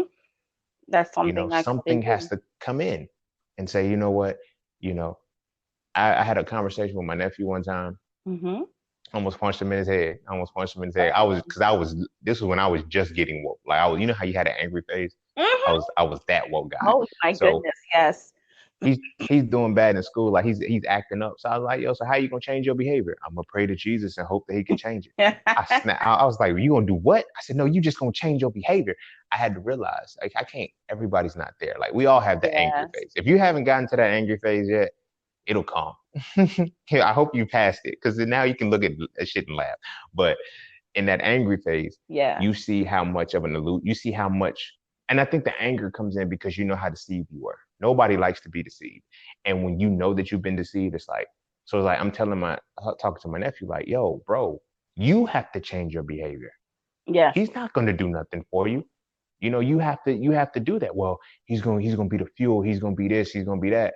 I'm like, bro, like that's like we gotta stop doing that to our babies because that takes away their critical thought because they It, don't know how to solve their own problems anymore. it held me back. Um, oh my goodness. I, I laugh at it now. It's hilarious. I laugh at it now because it was like just tangible little things. And it was just like, okay, I'm gonna pray for it instead of going out and working for it. It was just like moments like that in my life when I think about it, it was just like this whole entire time you could have went and got it. Mm-hmm. You could have asked for it. Like, a family member or a friend. Instead of just praying, oh, God will work it out, and it never worked out a lot of times. Yeah. Like I, And I, I can imagine my God was just sitting there with his soda and his popcorn, like, what you mean? You supposed to go get it. I gave you the tools to get it. What are you talking about, girl? exactly. And I tell It was people so all the time that stuck in that. so many It's people just they take it in and they're like, if something doesn't go their way, like they pray for it and something doesn't go in right. and they would say, well, it just wasn't for me. No, it was for you It to get off was. your ass and go get. It really was. And and it'll be like it's just the arm reach. It really wasn't like he or it or whatever, my God, so to say. It wasn't like I had to do a whole bunch to get it. It could have just been an arm reach. Yep. The path was clear. All I had to do was just walk down the road. It was just moments like that. And I have to honestly say, even though I'm not where I want to be or need to be financially or, other areas of my life, I actually have more now than I did when I was in religion. You and me both. I mean, You and me both. even when I'm not working, I have. You feel me? Right. It's like, And I mean, I quit my 9 to 5 in December and I have mhm, things were given to me. I mean, I didn't have to purchase my house. I inherited a home. mhm, I got a lot of blessings not being in religion because my right. mind was clear to receive it. It's amazing. It is amazing. It, I just realized how stuck I was because it was just like I'll just pray on it. And I'm not saying prayer is not powerful. I do think prayer is powerful, especially, with numbers of people, but mhm, action, action, it's greater. free will, we do have that free will. And that's something that And tap in. those points are very, very impactful because it's like I'm gonna get on the prayer because I'm glad you brought that up because I wanted to touch on that anyway. Like when I letting go of religion night, I'm not gonna say like I got more blessed or anything like that, but Hmm. in I've things like you said, things just kept moving. Like Hmm. nothing ever stopped. I never felt stuck like this. You know what I mean? I was able to just keep going. But like I talk to people who I'm no longer. I'm like, they're like, oh yeah, you got that, you got this. They're like, yeah, it's about time for you to come. Like, I'm not coming back to church. I'm not coming back to that thought process. I don't know what you Yeah. don't get about that. And they're like, well, the Lord still loves you. He's still blessing you. And I said, and that's a problem. I said, let me tell you why that's a problem for you. Because if I don't accept this being, I don't believe in it, I don't acknowledge it, and he's still protecting me, and you're not getting the blessing that you're asking for, something's wrong. Come on, Ra. Okay. I'm like, something's wrong. If you're saying that you wholeheartedly believe it, I'm telling you I don't. I'm telling you I don't accept it. I left it alone. I'm not dealing with it in any way, shape, or form. And I'm making strides that you can't make. And Mm. you're doing this every single day. Uh-oh. Something's off. Uh-oh. Something's off. And I'm not telling you that you have to, let it go or anything like that, but you need to start really thinking, start holding different thought process and ideologies, you know, to the standard. Now, if I was losing and I was doing bad, like people would say, oh, see, that's because you need to come back. But then it's like, I'm getting the things that I want. And people are like, oh, that's because he's still protecting me. Even if you forgot, just think about the prodigal son. I'm like, I Mm-hmm. got you. You can quote all you want to, but I'm not fucking with it. And and I'm coming from the religion. I'm like, you and I both know that if somebody doesn't fuck with it, he doesn't fuck with them. Doesn't it say that if you deny me in front of man, I deny you in front of my father? Yep. So you don't deny him. I do. And I'm getting his blessing still, and you don't. There's a problem in that, and you need to start seeing it. But you feel me? That comes back into that now segues to what I was talking about prayer. Like Mm-hmm. people don't understand what they're praying to when they pray. Mm-hmm. You feel what I mean? And they don't understand the power of it. So people think that, prayer is more about intention than it is about actually talking to a deity, Yeah. you Mm-hmm. know? And the opposite side of prayer is meditation. People will pray and don't meditate because after you talk, you got to listen. Yes. Mm-hmm. Nobody wants to listen anymore. I'm just going to pray and just going to keep talking. And that's why I tell people you miss out. You miss out on your blessings when you don't meditate simply because your deity or whatever energy, whatever it is that you connect to, the universe, the source, the one, any of them, when you pray to them, you have to be in that vein to listen to them. Yes. So that's one of the main reasons why I let go of religion because only way that I can hear is from Christians. And I ain't like listening to Christians because they was bullshitting me. If Like you're not I couldn't get, in, how you gonna know the answer? you feel me? The And it's letter be like, sitting in the mailbox the whole time, and you still waiting for that prayer to be answered, but you already got an answer. yeah. And It's you can't see it because it's not packaged how you need it to be packaged. right. So I'm in a position now, like when I accept, okay, bam, there's a higher source. There's this. I don't confine to, you know what I mean, all of that. Like, so I look at it like I'm able to get my messages from anything. Like I tell people, I use this example. I'm like, would you accept financial advice from a homeless person? They say no. Mm-hmm. And I ask them why. Well, because they're homeless. See, that right there is why you're missing your blessings right there. Because you never know when the fuck is gonna come in. You Mm-hmm. never know who the fuck is gonna give you what you asked for, who spoke to, who's gonna give you the right words that you asked for. Right. Yeah. And that's Oh, because you're confined to, you're confined to that certain thing. yes. So if I'm asking God for a certain thing, I can only receive it from God. Now I'm not Mm-hmm. now, hold on, quick pen. I'm not telling y'all to be polytheistic or anything like that. I acknowledge the universe, and the universe is all encompassing. So I can get my message from anything. I can get my message from trap music if I need it. I can get my Yep. message from, and because I'm open to that, I get more messages when I speak. You know what I Yeah. mean? But if you're only praying to one thing, that's where you have to get it from. And it could be like, well, I don't have a messenger to send it to you right now. So when you get back, like some people will pray for a message that has to come from somebody in church, and they don't Oh go to my church goodness. anymore. Mm-hmm. Mm-hmm. So by the time you go to church, you're like, damn, I finally got this word. I needed that. And you're supposed to have it 4 or 5 months ago, but you weren't open to who you could receive it from, Yes. Yes. who you were gonna receive it from, because we lost that natural connection to everything. And so that's one aspect of it. When you pray and then you don't meditate and you don't believe, you never get it from yourself.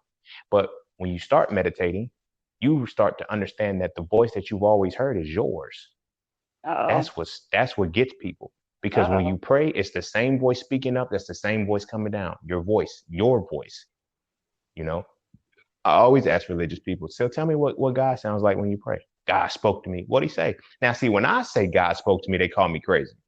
But when they say it, it's okay. Like, come on. I'm like, what did he sound like? You know? I'm like, I ask women all the time, especially because I'm like, tell me what God sounds like to you. Well, see, shows me right there. You already in a different space. You feel what I mean? Because it's like you hear a man's voice. Yes. You're Yeah. creating the image of a man, and you have to hear a man's voice. So when you pray, when a woman prays, or when a woman meditates and she receives her message, she's naturally supposed to hear it in a woman's voice, her voice. Mm. But you've been taught all your life, and it goes back to what you were talking about women are the power source when it comes to the spirituality and religion. I'm not denying that at all. But Right. if you can't even hear your own voice in your own tone, Mm. but you're supposed to believe that it's supposed to be a man's voice, where are you going to go to hear that? You're going to go to church. You're going to listen to a man before you Yes. listen to yourself, before you listen to another woman, because you've already been manipulated and broken down to believe that you cannot connect the way you're supposed to. You're creating the image of a fucking, like, come on, ladies, come on. Yes. Let's have a Yes. critical thought session right now. All right, because I love y'all. I love y'all to life. But you're creating the image of a man, but you are not a man. So what are you? Mm. Like me, I can fucks with it. You feel me? Religion works for me. It's misogynistic. It's all about men. The shit works. I can fuck with it and I can still get away with it. But I don't, because it's like, I'm gonna have a daughter. These things they teach Right. me, she ain't nothing. She ain't shit. It suppresses. It makes the woman suppress everything about herself. Exactly. Yeah. So it's like she can't. I'm asked, like I asked a couple women. So what does God sound like? Well, he got a soft voice. I said, does he sound like you? Nah. I'm like, all right. Well, from what I hear, God's supposed to have a very powerful voice. He's supposed to thunder. That's what the Right. book says. So if you're Right. hearing a soft voice, you're hearing a woman's voice. You're hearing a feminine essence speak to you, and you've been taught all this time that God is a man. Mm. So it's like, if you're creating in the image of a thing, that thing should be you because you're the reflection. It's not that hard. You feel me? Like but how can this religion be so wrapped up into it that you can't connect with it? So your meditations, you think, okay, I'm just talking to myself. I got to silence my mind. Don't silence your mind. Listen to what the fuck you're saying to you. That's what meditation is. Right. Yes. The reason why your mind goes crazy and you have all of these thoughts because you pray so much, but you've never listened to shit. And it's all coming at one time. Right. You got to get to a point where, okay, bam, I pray up, I send the message up. Now, when the message comes back down and sorted out, my higher self is connecting to me. God is connecting to me. Allah is connecting to me, whatever you call it. It's connecting to me now. It's speaking to me. And as it's speaking to me, I need to receive it. But I'm going to hear it in my voice. I'm like, everybody I know saying, yo, how do you meditate? And I'm like, yo, I don't have a clear mind when I meditate, but I listen to my words. I listen to what I'm telling myself. And I've gotten to a point where I can hear my own voice.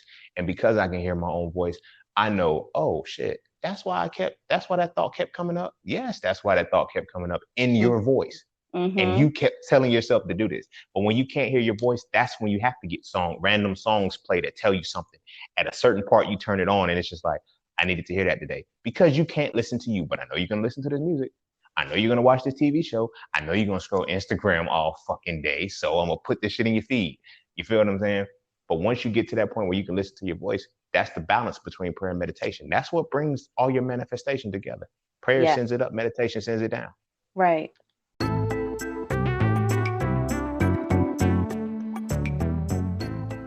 All right. Look.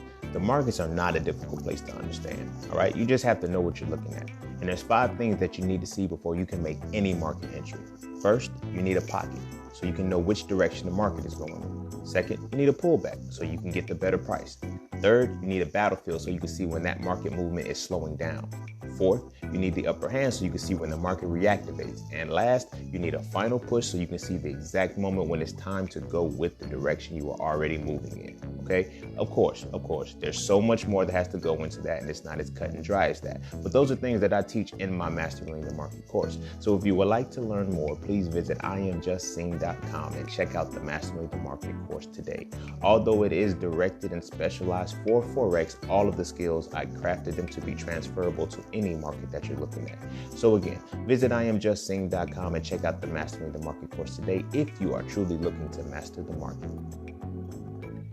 Oh yeah, and don't forget, while I still got you, you can use promo code QUARANTINE to save over 90% off of the enrollment of the full price of the course. That is QUARANTINE, CORNTEEN. So when you were in religion, did you hear a masculine voice as well? Yeah, I always heard my voice. And No, see, I would be tripping. Your voice, another masculine voice. Oh, no. And that's the thing. Like, and I ain't gonna front. I'll be transparent, because I know a lot of people have felt like this. They won't admit it though. But I always felt abandoned. In religion, I always felt abandoned because I would never hear the voice. Like, what Right. are you supposed to sound like? How I'm only hearing me. Like, Okay, you always what are you heard your saying to voice. me? That's Yeah, like I'm interesting. like, so what are you saying to me? Like, I don't know what you're supposed to sound like. But the only thing I can picture, like I would. All right, so here's what I would do. I would hear another voice, but it'll still be my voice trying to decorate it how I think God's supposed to sound. Okay, okay, I get what you're saying. So I Okay. would say that. So it'd be like I would make my voice more deeper, and I'm like, yes, son, go and do this. But I'm talking to myself. Now that's crazy. Now we talk about crazy, like that's crazy when you have to now repackage your divine because you Right. know it sounds like you, but you're like, no, it should be a lot deeper and a lot more articulate and say the whole word, don't cuss, don't do this. Like, nah, I talk to myself how I talk. You know, I don't talk now, don't get me wrong, I don't use like harsh words toward myself. Like, I use a lot of profanity towards me. Like, but I talk how I talk. Like, I'm like, yo, you ain't shit, sit your dumb ass down. I don't say no shit like that. But I'm like, yo, get your shit together. I'm willing to tell myself that. You feel me? Right. So it's like I think because we've lost that. We've lost that ability to connect and do that shit. Like Right. we really Yeah. have. And like I said, that causes us to have to receive it from outside sources. And then outside it be on some outside source shit that you miss it because it don't make sense. Mm-hmm. Mm-hmm. Like you feel me? I was in Philly one time and I had a whole conversation with this homeless person. And they were like, my homies were like, well, not my homies, they were my coworkers and shit, employees. They were Okay. like, yo, how you just talk to homeless people? I say, because you never know. I said, don't the Bible say, or y'all say some shit about you never know when you're entertaining an angel? I never know when I'm getting a lesson. I never know when somebody's telling me something. Oh my So God. Talk about it. you feel me? I'm talking to this homeless person for like 30 minutes and they were just like, yo, you were really engaged in that. I was like, I really was. I wasn't playing with them. You And can they thanked learn me for the from conversation and I anyone. got some nuggets out of it. I got some solid nuggets out of it. I'm like, damn, okay. Like I talked to this one homeless dude, and look, I got some entrepreneur skills from him. I ain't even gonna bullshit you, right? Man, my man's was a hustler. Like, let me tell you. So, like, this story had me dying.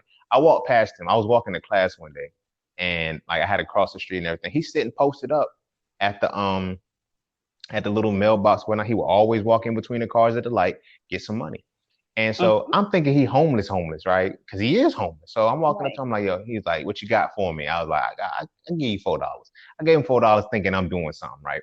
Yeah. So every day I come back, he's always out there. Like I had made a friend. Like we literally talked every time I walked out there. Hmm.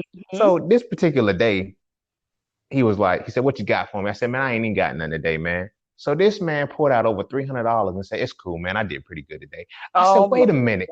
Yep. I said, Yep. wait. He said, yeah, man. He said, it's all about how you connect with the people. Come He on said, when you now. can figure, and that's when I knew I shifted and I was like, okay, this is an entrepreneur lesson because I heard he's like, it's all in how you connect with the people. He said, you see Hmm. these dudes out here with the sign and everything? He said, they're begging. He said, I don't beg, I entertain these people. He said, when I go out there, they be thinking I'm homeless. I'm like, you ain't? He was like, no, I got a bank account. I'm about to go put this in the bank. I said, yo, bro, Hmm. like, how are you playing it? So Yep. he's like, you got to entertain the people. He said, as long Yep. as you can keep the people engaged and entertained, they'll pay you. They'll give you money for whatever you do, but you got to do it well. So like right out, he said, now watch this. And literally he walked up to a random car and he was like, hey, what you got for me? And they put out some money. I was like, he Hmm. came back. He basically taught me the lesson that personality sells. People are Yes. going to pay for your authentic self. He said, whether they think I'm homeless or not, it don't matter. Seen that man 2 weeks later, 2 months later, and he had like a three-piece suit on, a cane. I'm like, he said, yeah, I put it in the bank. I said, bro, you know what I mean? Yeah. Hmm. That's, Yeah. so it's like I was open to listening to that. That was a I'm willing to, huge thing too in religion for me too. yeah, they be Um, like, don't be begging. Like, don't be giving to the homeless because you don't know what they're gonna do with. I'm like, go ahead. Before I say my point, you was about to say something. Go ahead. I ain't mean to cut you off. Go ahead. oh no, yeah, I just yeah, let me quickly say this. So when I was in religion, I had a lot of friends. There's sometimes this competition of spirituality. Like, um, I see that you're being blessed, and I want to know how did you get that blessing? I don't know if you ever experienced that, but that was Yeah, yeah. my experience. I literally had friends, Christian friends say to me, Angie, I'm jealous of you. And I'm like, what? Jealous of me? You got more than me. What are you talking about? Oh, God loves you more than me. What makes you think that? Oh, because you have all these spiritual gifts and I'm trying to get those gifts. And I'm like, No, the only difference between me and you is that you only talk to certain people. Hmm. You only want to help certain people. So you're not Yep. receiving certain blessings because you're only going to talk to the pastor or the elder. So I mean, I would do the same thing. Talk to people, homeless people. I'll have all these, interesting people walking up to me in the street. I had a friend one time, we were walking together. We had came from Bible study, and this guy came out of nowhere and he said, "I need to talk to you, miss."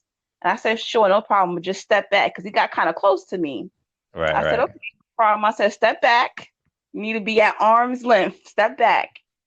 And she was like, "Oh my God, don't talk to him." And she literally ran off. She ran down the block. Hmm. And I had a conversation with him and he said, "I don't know, but I need someone to talk to." And he told me the story. I don't know if this was true, but he said he killed his cousin. Oh wow. Yeah, he said he killed his cousin and how he had to go to the funeral of the cousin and pretend like he wasn't the killer. It was on like some gang related stuff, he said. Uh-huh. Um and after that whole conversation, I told him I was going to pray with him. He said, "Thank you for listening to me. Um I just had the urge to talk to you. I felt like you were someone who I can talk to." And that was it. He walked off.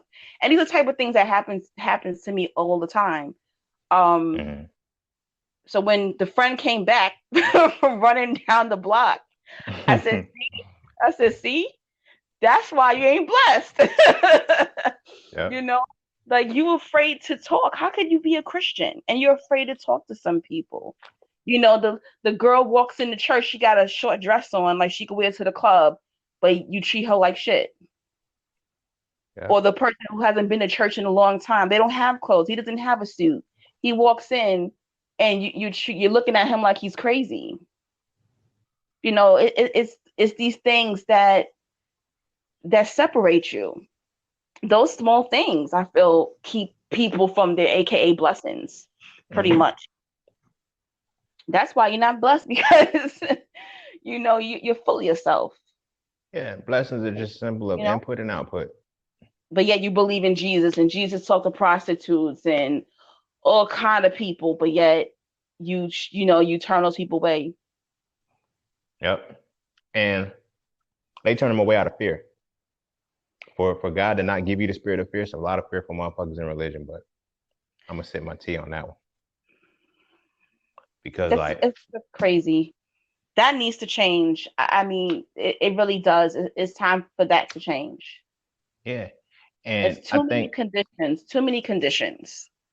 yeah, you gotta, put your daily income and shit. You have to, it's a lot of shit you gotta do in church now. Like this is your second job. Like you gotta have a lot. Mhm. Like, and I noticed that um one of the things that really, really stood out to me was like through all of the shit that I've experienced, like the more religious a motherfucker was on the outside, the more fucked up they were on the inside.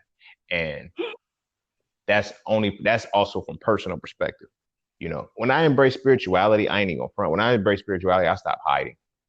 Like you said, I took the mask off. Like with Mhm. religion, I was always, oh, I'm good. I'm this. I could be miserable as fuck.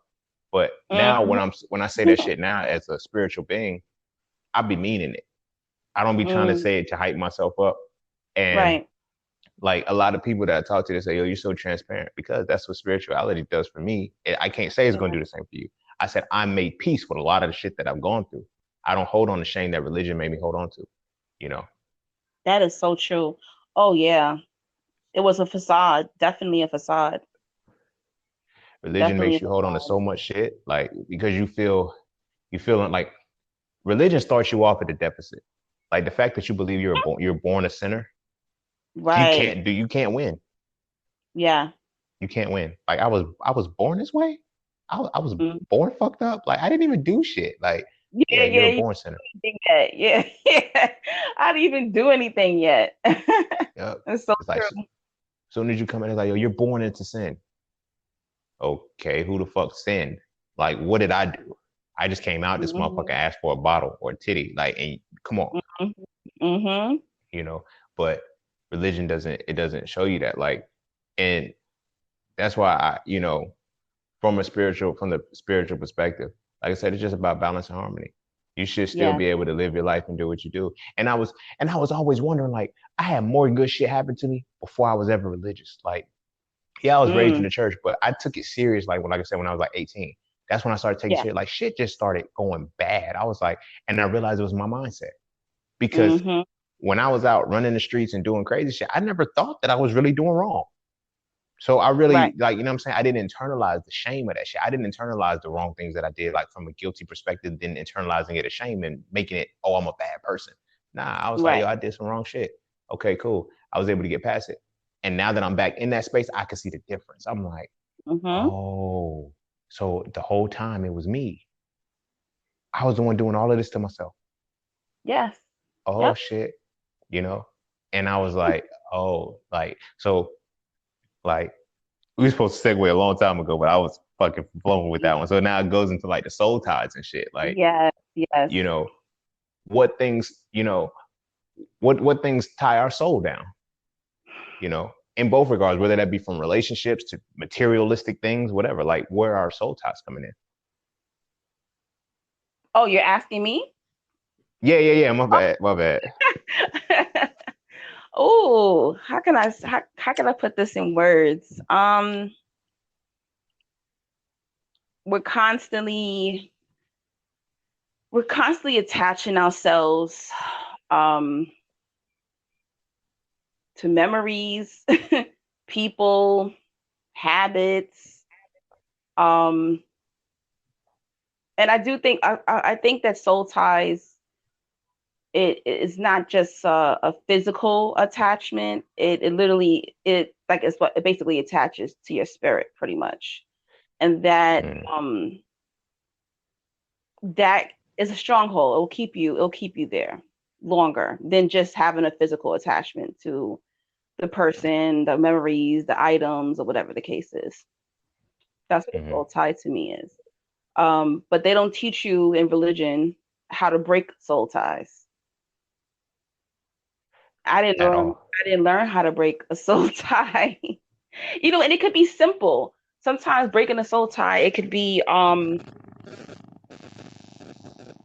just as simple as stopping and having Right. as simple as just saying the words. Okay, I'm done with this. You could be done with it tomorrow. You can break that soul tie the next day from that habit, or from that person. And then Right. sometimes you gotta do a lot more.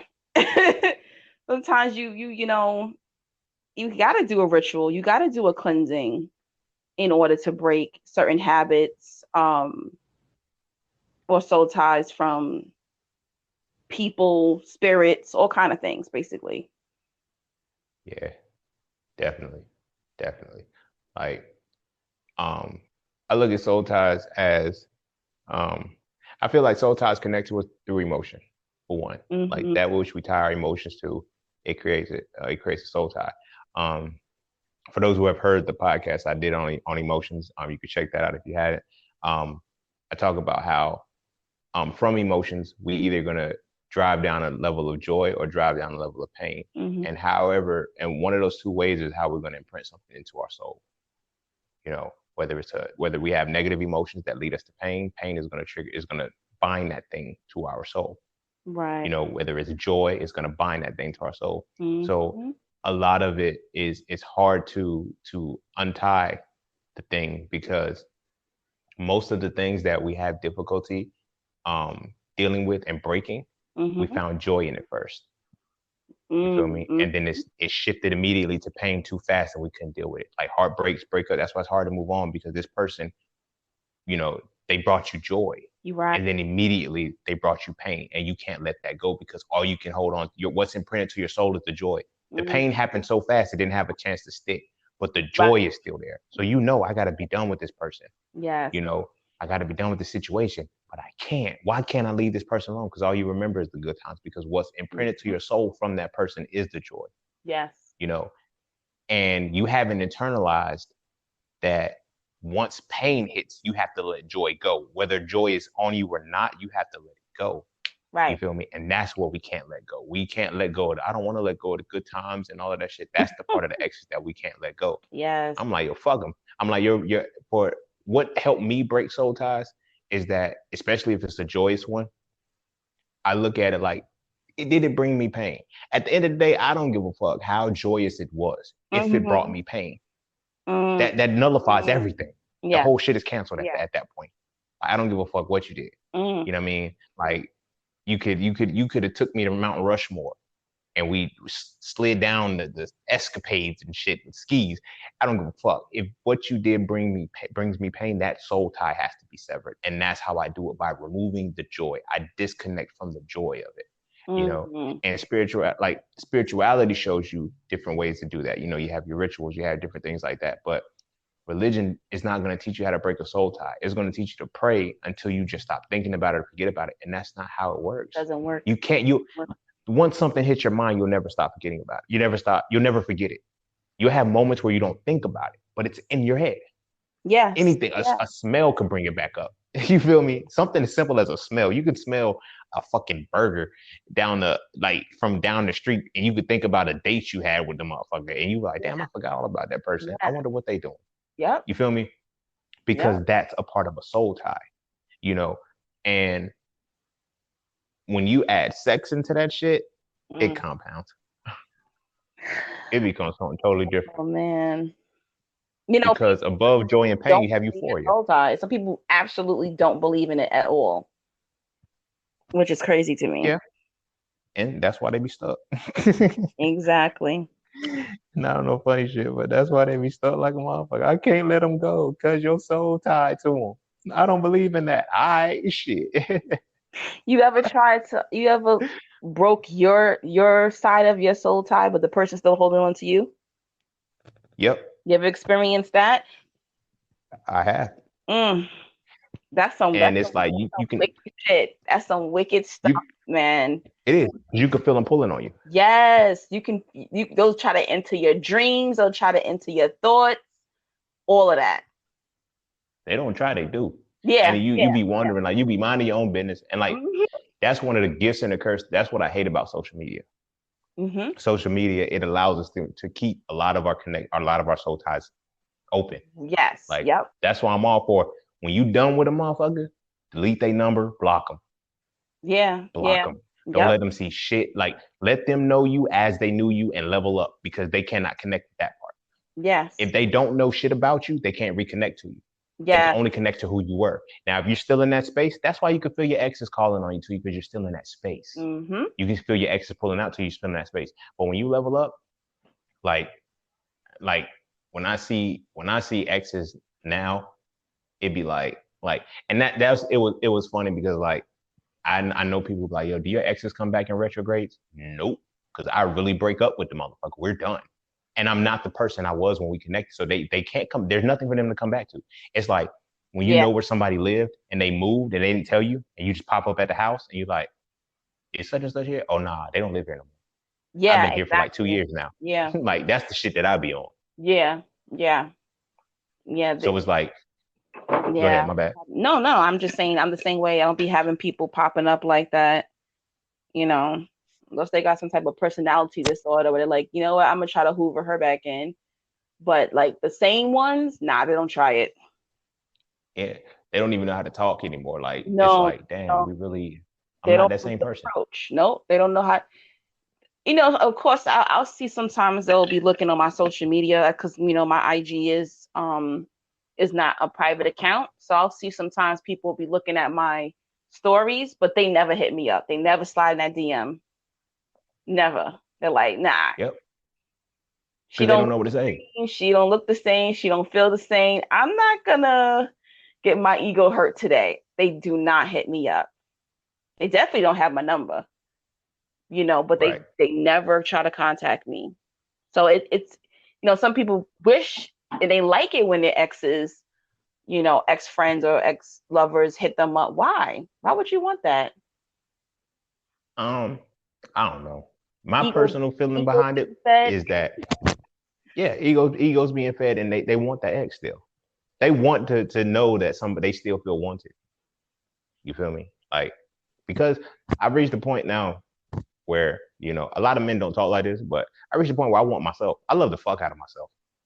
Like, not on a narcissistic shit. Like, I don't want it to come off like that because I'm far from that. But I No, love the fuck out of myself. I love me. You that's feel me? beautiful. And I desire me. Like, I like that shit. Don't that shit? Like, I want me. So like when I want to feel wanted, I know that I want me. At the end of the day, and the Yes, rest of that shit don't matter.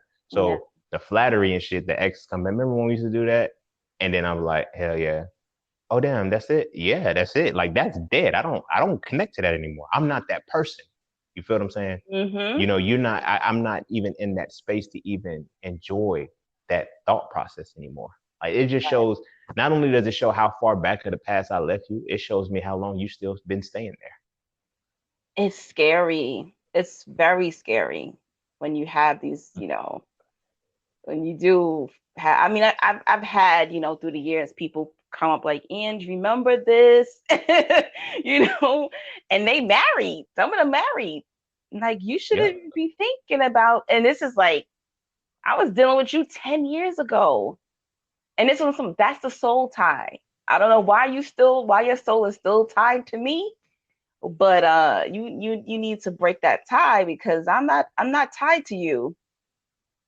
It's very scary, and this is why it's very important to sever those ties before you get married. Right. You be saying you So speak. yeah, go Go ahead. ahead. I'm sorry. It's such Now I a was just good gonna say like speak. topic. Yeah, yeah. Like so, speaking of relationships, I mean, speaking of marriage and shit, and like relationships, what's the difference between a religious relationship and a spiritual one? I'm asking. Oh, this is a lot. That's a lot. It's the same thing. You're told what your marriage should be. When you're going in, when you're in a religion and you're going into marriage, one, you go to the pastor, you sit down with them. Don't they tell you what it should be? They tell you what the woman's role should be. They tell you what the man's role should be.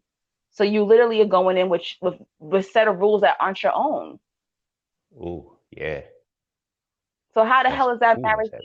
How the hell is that marriage gonna last? Y'all should be creating your own set of rules. Exactly. Nobody's marriage is the same. It's not realistic. Yeah. And it's a major facade. And like I feel like a religious, like you said, a religious marriage is what you're told, but a spiritual marriage is one that you create. Right. And Mm-hmm. only you have to know you, and you have to know, and that person has to know them to know, okay, bam, we fucks with each other. So we need to create something based off of how we fuck with each other. You Yes. feel me? Yes. And too many times with religious marriages and shit, the woman ends up giving up everything. Like Mm-hmm. Oh yes. like the women end up slighted in marriage, and only thing y'all get is kids and kids. That's it. it's Like for it's real. it's And I'm not that. trying to be It's funny. that. Like Mm-hmm. yeah, I'm talking. I talk to older women a lot, and I'll be like, the ones who've been married 40, 50 years and all this shit, and they Right. still go to church and everything. And they were like, yeah, I remember when I was young, I gave up this, I gave up that, I gave up this. Uh-huh. I was like, damn, you had goals, dreams, and aspirations, my guy. Like, what Yeah. the fuck happened? Well, I Mm-hmm. got my kids out of it. Oh my That's gosh. it. That's all Ridiculous. you got. Like, I got a good Ridiculous. man though. He take care of everything, but I'm like, so where do you fit in this shit? You feel what I Mm-hmm. mean? Where do you fit in this shit? Like, what are the things that you wanted to do? Oh, no, that was so long ago. I can't. Yeah, you're right. At this point, you're right. Too much time has passed. You can't get back into those things that you once got into. Right. But why did it start that way? Mm-hmm. You Mm-hmm. feel what I'm saying? I ain't gonna front. Like I was comfortable having that type of relationship. Of course. But when I was in those, it didn't work for me. And I never knew why it didn't work. Like those heavily religious relationships that, okay, the man does this. I don't mind doing that shit. But what I don't like being dependent on, which is, I know it seems very ironic. Well, most men, that's but no, because I don't want a woman who can't think for herself. I don't want a woman who can't feel for herself. I don't want a woman who needs now granted, I get the whole masculinity, the divine masculine, you execute, you don't do all of that shit. I got you. But there is an intuitive factor that I need. Yeah. If I have to have the intuition, if I have to have the intelligence, if I have to have the emotion, if I have to have the rationality, if I have to have the subjectivity, if I have to have the objectivity, and I mean this with all respect, my sisters, please do not take this the wrong way. But what do I need you for if I bring all of that to the table? Right. You feel what I mean? Like I Right. don't my ego isn't stroked, my ego isn't boosted by, oh, my woman's no, I don't want a woman who follows me. Like that's why I hate submissive women. Like I don't hate y'all, but like I mean I hate the term and the conceptualization of a submissive Right. woman because when you are in a submissive woman from a religious perspective, she's nobody. She's Yep. just there. I don't want no fucking tag along. Like I need somebody Yeah. who has to be able to keep up with me. Yes. And Right. that's where my relationships fuck up because when I get into a relationship with a woman, I'm like, I'm going. It's you know how like back in the '90s and shit. Mm-hmm. I mean, we was kids, but still back in the '90s and shit, they were like, yo, they had a phrase, "You get mine because I'm gonna get. I hope you get yours because I'm gonna get mine." They were talking about sex, but I apply that shit to life as a whole. Like I'm gonna get my shit, and I want you to get your shit. So put your best foot forward and bring your shit into reality. Don't just talk about all what you want. Like when women bring their goals to me and shit, I'm like, all right, look, let's figure out a way to make it happen. Oh, it's gonna be too well. If you feel like it's gonna be too hard, if it feel like it's gonna be too work, let's cut our ties right now. Mm-mm. Wait, you're just gonna let me go like, yes, I'm gonna let you go like that because I don't like last thing I want is for us to put all of this time in and all you do is bring up how you didn't get to do the shit you wanted to do. That's not my Right. fault. Right. Right. That ain't Right. got shit to do with me. But at the same time, Mm-hmm. I don't want to set that environment up either. Yeah. Because once you step into that, okay, we're married, we do this, this is how we work now, this is how our relationship is supposed to build. Like everything is based off me. Everything is based off me. And what do I need you for? Both both individuals have to have their own. You have to. Yep. You gotta be doing something with yourself. Yeah, I'm like, there's gonna be times when I gotta get away from you and I can't because Yeah. I ain't got shit to get away from you for. Like you don't have shit to occupy your time. Right. Mm-hmm. I Mm-hmm. do, but you don't have shit to occupy your time. Like you know what I'm saying? Like I get into conversations sometimes. Well, not anymore. Like because I mean I was still in my transitional phase where you know still dealing with religious minded women and shit like that. But Yeah. it's like I would be you know well what are you gonna do? The fuck you mean? What I'm about to go do me. What are you gonna do? You know what I mean? I'm bored. I don't know what to. That ain't my fucking problem. You don't know how to entertain yourself. I Yeah. can't entertain you all the time. You feel Yeah. me? Yeah. Like I had a girlfriend like that. This was when I was in undergrad, and Mm-hmm. literally I spent the night in her like in undergrad you got twin beds. You don't even have a full fucking bed. So Right. every night I'm spending the night in her room. I'm like, yo, I want to go sleep in my bed. Well, who is she? Oh Who is my who? gosh. I know you're gonna go be with another woman because now all of a sudden, yes, I need me time. Like I need to go Yeah. make some music. I need to go write a song. I need to go do something that's me. Yes. All I do is us. All I Mm-mm. do is us. And that's Yeah. not healthy. I That's can't not do good for that. me. So Mm-mm. then it's like now I'm out of the picture. You don't know what to do. But watch me. Are you coming back yet? Where you at? Like what's going on? What's like, hey, go do something with yourself. Like figure Most something out. Go color, draw something. I don't right. fucking know. Those type of people, But they don't have anything going on with themselves. That's why they need to be around there, be around 24/7. It's not healthy. It's not healthy. I do not admire relationships like that. I at don't. all. And I mean, I I think it's feel all like that's how the religions are based. it is. It is. It's either basically like the woman, she's just supporting the husband. She's uplifting the husband, putting him out there on the forefront, but she's stepping back and she's honored for it, you know? Yep. She's honored for it. But for me, I don't think religious men ever liked me. I don't think Probably, uh-uh. probably not. You No, do they too much. they never liked me. You Uh-uh. got a personality and opinions. You're not supposed to have that shit. No. Even when um when I was like dating or whatever, guys in church and stuff like that. Or I would end up with a religious dude who was secretly engaged or dating another girl from a different church, and that's who he ended up marrying. but he want to go hang out with me. You know, because it's like, oh, Angie's, she's free, she's herself, you know, but he could not marry a girl like me because he needs to Yep. be with that other chick, that religious chick, that submissive type. But really deep down inside, he wanted to marry a woman like me. But I was, Yeah, because naturally, yes, I was never the poster child, you know, for that type of woman. Never at all. I wasn't out and there hoeing around, nothing like that. I wasn't that type of girl. But I always, you know, I the always plot did twist me. of that shit, Hmm. the plot twist of that shit is that most women are. Most women, no, not, I've never met a religious woman. Mm. I met women who have come into religion, but no woman have I ever met has been religious. But she lost herself. You feel me? She lost Right, herself right. because she feels she can't be the things that she want to be. She can't be free. Now, disclaimer, my sisters, I love y'all, but being a free spirit doesn't mean you're just out here fucking all the time and doing destructive shit. If Mm-hmm. you are a free spirit and you are not creating and doing better things in life, you are not a free spirit. Like let's make sure we stop throwing that out there all frivolously, like, oh, I'm a free spirit because I'm just fucking sucking and doing what I want to Yeah, do, just popping pills, drinking. mm, No, there's better ways to be a free spirit and there's positive ways to do this shit. If you're not creating anything, yeah. if everything you're doing is destructive, you are not a free spirit. You feel Mm-hmm. what I mean? Mm-hmm. That is toxic. That is toxic femininity. And femininity, as I define it, is spiritual, mental, and physical embodiment of the essence of synthesis and construction. And if it is toxic, that synthesis and construction becomes destruction. You destroy. You feel me? And so Talk about it. I'm the type like I love a free spirited woman.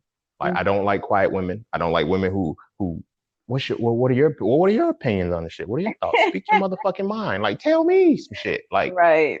you feel me? I don't like. I'm like that phrase. Behind every great man is an even greater woman. No, fuck that. She has to be beside me. She ain't behind me. The fuck you mean? Yeah. Like I need her in equal parts. Like I don't need her behind me. I don't need her following me. You feel what I'm saying? Yeah. Because I've been involved with so many women. Like not just romantically, but I mean like I engage myself with women purposely for this reason because I know my masculine essence. So I know I need femininity. So it's like when I have a complex thought, I come to a woman because when she's in her feminine state, she's not thinking as I am. She's feeling. Mm-hmm. And sometimes I need that feel. I need to feel what the fuck I'm thinking. Sometimes it's just a whole bunch of data. No, I don't need data. I need feeling within this shit. Like tell me what feels right. And when I present the information, like for masculinity to be analysis and deconstruction and femininity synthesis and construction, I break down the shit and sometimes I can't put it back together. Yeah. You feel what I mean? I might need that okay, look, here's how you can structure this and I fuck with it and it works. You know what I'm saying? I don't mind listening to women at all. Like, you feel what I'm saying? Like in any way, shape, or form, because y'all have a natural essence that I don't like. I have it, but I lead with masculinity. Mm. Men, we lead with masculinity, women lead with femininity. So we don't our relationships don't allow that. So when a woman, this is a point of religion and why religious relationships are so tragic. Because for a woman, what a woman has to submit to, she has to submit both her feminine and masculine essence. See, what they don't tell y'all about submission is that we're both supposed to do it. Right. Everybody keeps talking about, oh, women have to submit to the men. No, what has to Mm-hmm. happen is from the spiritual level. When I find a woman whose feminine essence matches mine, I submit my feminine essence to her. I don't need to use it anymore. I got the Correct. woman for that. Correct. That's her shit.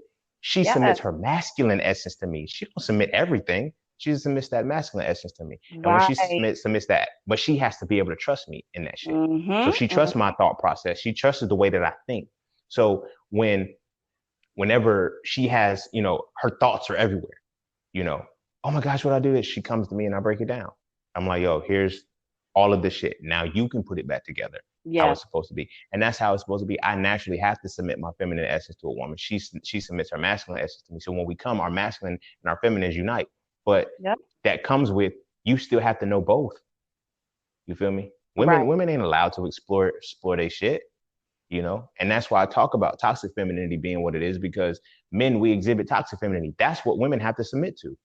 They Right. submit their whole, like, really sit and take a second to think about this. A woman submits her feminine essence to a toxic feminine being. Wow, what do you think is Right. going to happen there? You're just going to Right. destroy shit. Yeah. Your relationship is going to be bad because And that's not what you're supposed to submit to me. and our spirit tells us because it's like there's no security, the alert goes off. And this is Yep. why these relationships turn abusive as well. Very, very Mm-hmm. abusive. And it's Mm-hmm. tragic. It's tragic. Like Mm-hmm. So basically, it's most of the like two chicks fighting. hmm Yeah. that's exactly what thank you for saying that. Thank you for saying Yeah. it. It's literally two women, kind of going hand in hand. Like because it's two feminine essences. So you Yeah. have two forms of creation, like and when for a man, like as men, we're taught not to be emotional, not to be, so we have to shift everything to that toxic side. So Yeah. everything is a battle. Like I'm like, yo, I've had women tell me, like, why don't you argue? I have no reason to. That's that's why the phrase is the man builds the house, the woman builds the home. Mm-hmm. Mm-hmm. The man builds the Yep. house, the woman builds the home because the feminine essence is about creation. You know, Right. if a woman can't build the home, then fuck, where are y'all living at? You dig what I Mm-hmm. mean? Like where are y'all living? It makes no sense. It doesn't. It makes no logical sense. You But should never have to, put yourself on the back burner for any relationship. mm-hmm, Of course, compromise in certain areas. But to me, I admire the relationships with both the people is dope on their own. They're mm-hmm, both, well, you can see both their light. I like relationships. I like seeing marriages, building businesses mm-hmm. together, or even separately, but still bringing, individually their own light, their own Yeah. dopeness. And that's not possible when people are are not in balance. Like they don't have a spiritual connection. And a Mm-mm. religious connection is not a spiritual connection. I'm sorry. I love all of my people who follow the ideology, but it's like you have to make the rules for what it's supposed to be. You know what I mean? And if you're not creating the rule book, then the fuck are you doing? You know, Right. like really, what the What fuck are you doing? I want to say is a lot of times when you're in religion, sometimes you're not aligned with your true purpose. Like you haven't learned your true self yet. At all? Not tapped into the real creator. You know what I'm trying to say? So Yep. you're like you're getting this degree, or you're at this certain job because that's what you were told to do or what you believe to do. But it's like, yeah, you could have been you could have had, you could have been a lawyer, but you could be a lawyer, but your true calling was like baking. Mm-hmm. You know what I'm saying? So it's like when you tap into your spiritual side, it's like, oh, okay, I get it now. This is what I was supposed to be doing. Mm-hmm. And sometimes you go through these experiences like you're going in a circle, and you're gonna keep going in that circle until you actually get to your calling. Yep. So I didn't know for a long time, like because I've been doing hair since I was 15. I went to school for it when I was 18.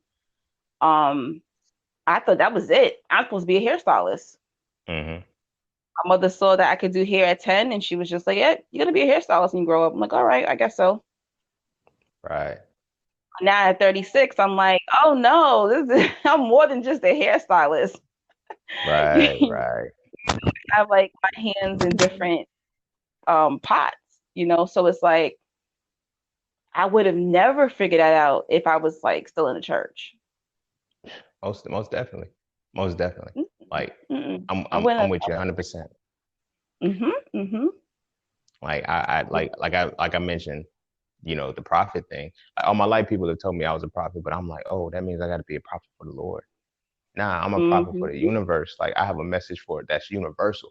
And had I have not tapped into that shit, Yeah. and in addition to that, like I told people all my life, y'all, I knew naturally that I was a healer, but I didn't know how to Mm-hmm. define it. Only thing that I knew that really healed was doctor. So I used to tell people, yeah, I'm gonna be a doctor when I grow up. So that's what everybody pushed. And then I got Right. into the shit, and I was like, oh, this is not healing. This is not Right. what we supposed to be doing, you know. Mm-hmm. But it had to, like, those things. Like it was when I broke out of that it was just like, yo, this is your gift. This is your gift. This is your gift. Like you're Right. supposed to be doing all. I'm like, oh, I would have never got that. I would have never got that had Nope. I have not been able to tap into spirituality because it sent me Hmm. back into myself. You feel what I'm Right. saying? So Yep. now I know, like, you know, I have a good word for people on the radio. Like, you know what I'm saying? Like, I have several times people have told me, yo, that caption just resonated with me. I needed to hear that at this point. It's this prophet shit. Like, you feel Hmm. me? Now, had I have Yeah. been just a Yeah. prophet, like, because of the way that I deliver a lot of shit now, I couldn't have been a prophet for the Lord. No, no. I wouldn't have Not given out any messages, their Joe. level, not on how they think. It's so true. It's so I've had people ask me, "How do you know this? How do you Yeah. know this stuff?" What do you mean how I know this? Because they're thinking you have to be in some type of leadership. You have to have a title in the church in Hmm. order to have these certain abilities. Whatever the heck it is, to me, it's natural. I'm just myself. I don't really feel like, oh, I'm special, whatever the case is. Right, right. But they think, or they'll tell you, why aren't you in the church using those gifts? You should be in the church Whew. only using those. And that Are limits you you. Hmm. like, there's no people outside of church. There's nobody else outside of church that needs help or, needs a word or whatever, a lesson or whatever it is. We're Yeah. only allowed to help each other, other Christians, Yeah. you And know. that defeats the purpose. It's like we all here. So, Hmm. we need to be able to help as many people as we can. Our people first, but help everybody else that you can in between that Hmm. after you help who you're supposed to help. But like a lot of people will never truly tap into their divine essence because they're not truly connected to a divinity and don't even know They're not. it, you know. They're not. Like They'll I'm they'll like, never find out. It's right. it's it's sad. Is They'll never find out. and I be fucking with a lot of religious people. They're like, I'm going to hell. I'm like, you actually coming back to this motherfucking earth because you ain't you ain't learned what you're supposed to learn. You got to start over, buddy. They gonna hit the reset button on your ass, Yes, and they be mad. yes. I'm like, you here on No, no, this? I don't say that. I think that. Yeah, I'm like, you didn't get it right this time. yeah, They I mean, but they feel that way about us. You know what yeah. I'm saying? They tell me But that. They say I'm not gonna yeah, make it there, and I'm like, I'm not really tripping on that. It's only room for 144,000 motherfuckers anyway. I'm like, shit. And if you ask me, the shit's full already. Should be. right, So right. I mean, I got to come back in this motherfucker to cycle back again or something because Hmm. you know. But that, and then it's like on top of Yeah. that, you go to heaven and you know, Right, right, right. like you can't do shit. Yeah. Like, And they said when we get there, we're gonna be working again. yeah, So it's just like, yeah, you're gonna be worshiping all day long. I'm like, no, well, damn. I'm like, yo, y'all be tired Yeah, after like, the first 30 minutes of praise dance. Like, you worshiping all day, every day, 24/7. Now, that shit is this is, crazy. not trying to be funny or rude, but how narcissistic is that the deity needs you to worship them every day, 24/7, Right. nonstop, Yep. for the rest of Mm-hmm. eternity? Mm-hmm. That's what you're going to be doing. You think it's a land of milk and honey. You're not going to have any milk or any honey because you're going to be worshiping all day long, Mm-hmm. all day long. Right. That's like, why do you need that? Why do like Right. you're the supreme? Like, why do you need me to ordain you like that and show you this adoration all the time? Like, I did it on earth, but then as the Bible says, that what you bind up on earth is what you'll bind up in heaven. And that's what scares me a lot because, I'm like, if we're supposed to be the chosen people and what we've been chosen Right. for is nothing but pain and nothing, I'm like, we're going to have hell when we get to heaven because we're going to be living the same life that we live in now. Right. I can't really see it being that I good mean, that just and well, they said when we don't have genitals, we don't need no sex. What? I don't want to at all. At like, first off, like sex is what connects you to the unit, like to the source. What you mean? go Like it can. there. Fuck, hey man, I ain't trying to be no I don't think I androgynous alien, bro. Like bump that. Wait, what Tupac say? Tupac said, "Take me in oh heaven." Take me. Tupac literally said, "Take me to heaven and understand I was a G. I did the best I could, raised in insanity, or send me to hell because I ain't begging for my life. Ain't nothing worse than this cursed ass hopeless life." if Mm, if I'm not mm, able to, you know, be free when I get there, and you know what I mean, like right, why would I go? Like I can't right. deny myself these pleasures. Like these pleasures now that I have here on this earth. If I'm supposed to bind what's bound up here on this earth, I'm gonna have to bind up in heaven. Like I should be able to have these pleasures. So the things that I have created for myself, the things that have brought me peace, I'm not gonna be able to do. Mm-mm, Right, you know. right, And right. again, this is for the people that have made it this far. I commend y'all. But for the people that Yes. have made it this far, this is not a shot towards that. This is not a shot towards your beliefs. This is not a No, it's shot not. towards that ideology, Mm, but this is just a thought process. Because in your religion, you're not allowed to have these kind of thoughts, like have these kind of nope. and formulate these kind of thought processes. That's why it gives you that little shiver in your body, that chill down your spine, makes your heart skip a beat because you feel like you're doing something wrong. Like you shouldn't be listening to this. No, the Bible says, test everything and show yourself approved. You're supposed to be able to, that's what you have a brain for, you know, Yep. and everything around you is supposed to be that way. I encourage everybody who's heavily religious, at least have a conversation with an atheist person. Am I an atheist? No, I'm not. I'm not an atheist. I believe in the higher source. I know that there's a higher energy, but I know that that higher energy is not different from me. From the one come the all, therefore the all is the one. Right. You feel me? Hell, the word universe means the opposition of one.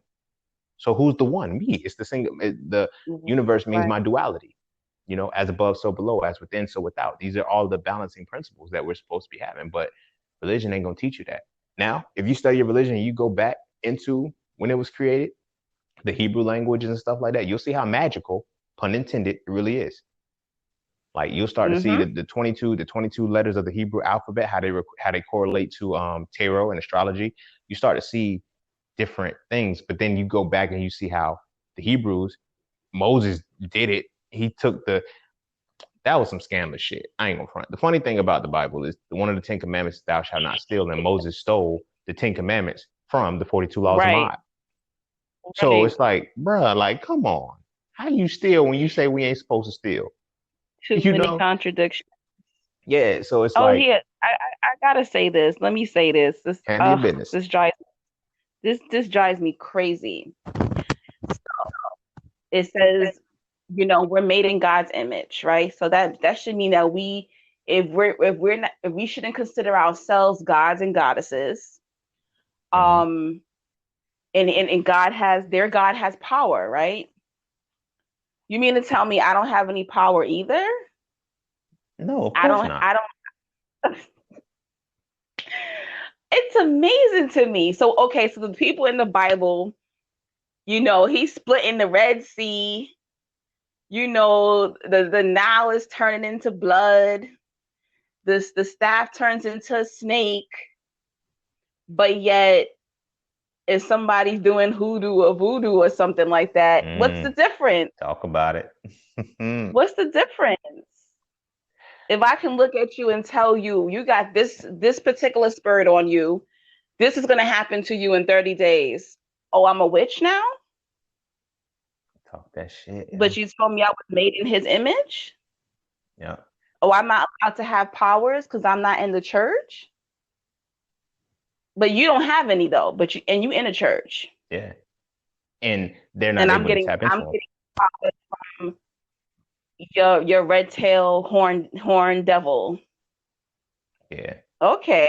That thing that's crazy to me. There's so many magical things in the Bible, but yet when they see the magic happening in person, oh no, that's voodoo. Oh no, that's the devil. Yeah. Are you are you kidding me? Of course, because that's how it was presented to us. Like the shit that we were doing as people, we weren't able to, Mm-hmm. like, it was called demonic. That's why I tell people the Right. God of your enemy is your devil. So when Yep. you do your Yep. natural shit, it's gonna be demonic to your enemy. Mm-hmm. You know what I mean? Yep. That's why I'm like, I don't necessarily, and now me particularly, I don't, because I'm very, very respectful of spirituality. So I'm not just gonna hop Yeah. into somebody's belief system or spiritual practice Mm, without knowing it. So, right. when it comes to voodoo and things like that, I know about it, but I don't like. I've done the research to know. Okay, yeah, you got to have a Batasion, which is your own land, and you have to have ancestors to call on, like before you can start doing it. Right. So I don't know what these Yeah. commercial motherfuckers doing, but that's not here nor there. But Yeah. the point that I'm Mm-hmm. saying with that is that that's why when I look at how, okay, the black folks in America or whatnot, they took on Christianity. They never tapped back into anything, right? And in Mm-hmm. not tapping back to anything, we stayed in this position. Everybody, every European, Mm-hmm. every European history, every European culture, they fear voodoo. What the Haitians did was fucking phenomenal. They murdered their enemy. So I was like, Yeah. wow, how did they do that? And you know, the story, a lot of the history has been burned, but some of the stories passed on. The I'm not Yeah. gonna say it's a rumor because I really feel like this shit happened. They said when Napoleon's army came, it was like 33,000 deep, and Mm-hmm. they went to conquer Haiti, and they called Right. on the Loas. They didn't call on the Lord. They didn't call on Jesus. They called Mm-hmm. on their Loas, right? Mm-hmm. And they took the numbers from 33,000 to 7,000, and they didn't have not a single weapon. Mm. So I was like, Yep. what did they do? They said when they described it, they said there were physical beings coming out of the ground killing them. So I was like, damn, no wonder motherfuckers don't fuck with Haiti. But I'm like, But it says it in their Bible. It told you fighting against the unseen world. mm-hmm. So there's other worlds. Yep. And within that, it's like we have been so disconnected from our natural essence that we can't tap into it. Mm-hmm. It's like when you fear you and you fear what you really are. I'm not even honestly, I'm not even mad at white people. If I know that this is what it did to that, I'm not even I tripping was on that. I wouldn't. I I would have wouldn't. sold the story. I would have sold them the same story too for Yeah, yeah. control. I'm like, hold up. If I give y'all this, y'all can't do that shit no more. Fuck And that. it worked. Like, hell And yeah. it Like worked. that shit's crazy. And And so people don't every realize subconsciously, that's passed down through generations. Like you wonder why, like you see a random white person, why they scared of you. They're not just scared of you because they see something on TV. mm-hmm. They know what their ancestors did. Yep. They know they're wondering when are these people going to tap into who they truly are and fight back. We won't because we can't because it's against like that it's against the religion like it's against the Right, religion, you know, right. every revolt, like people don't even think about like how the conquering happens. Like when we look at sex, right, people don't like Mm-hmm. we have oppressive sex and don't even know it. Like hell, the main position that most people really do. I mean, yeah, we hit it from the back. We have the other one, but the one that most people is missionary.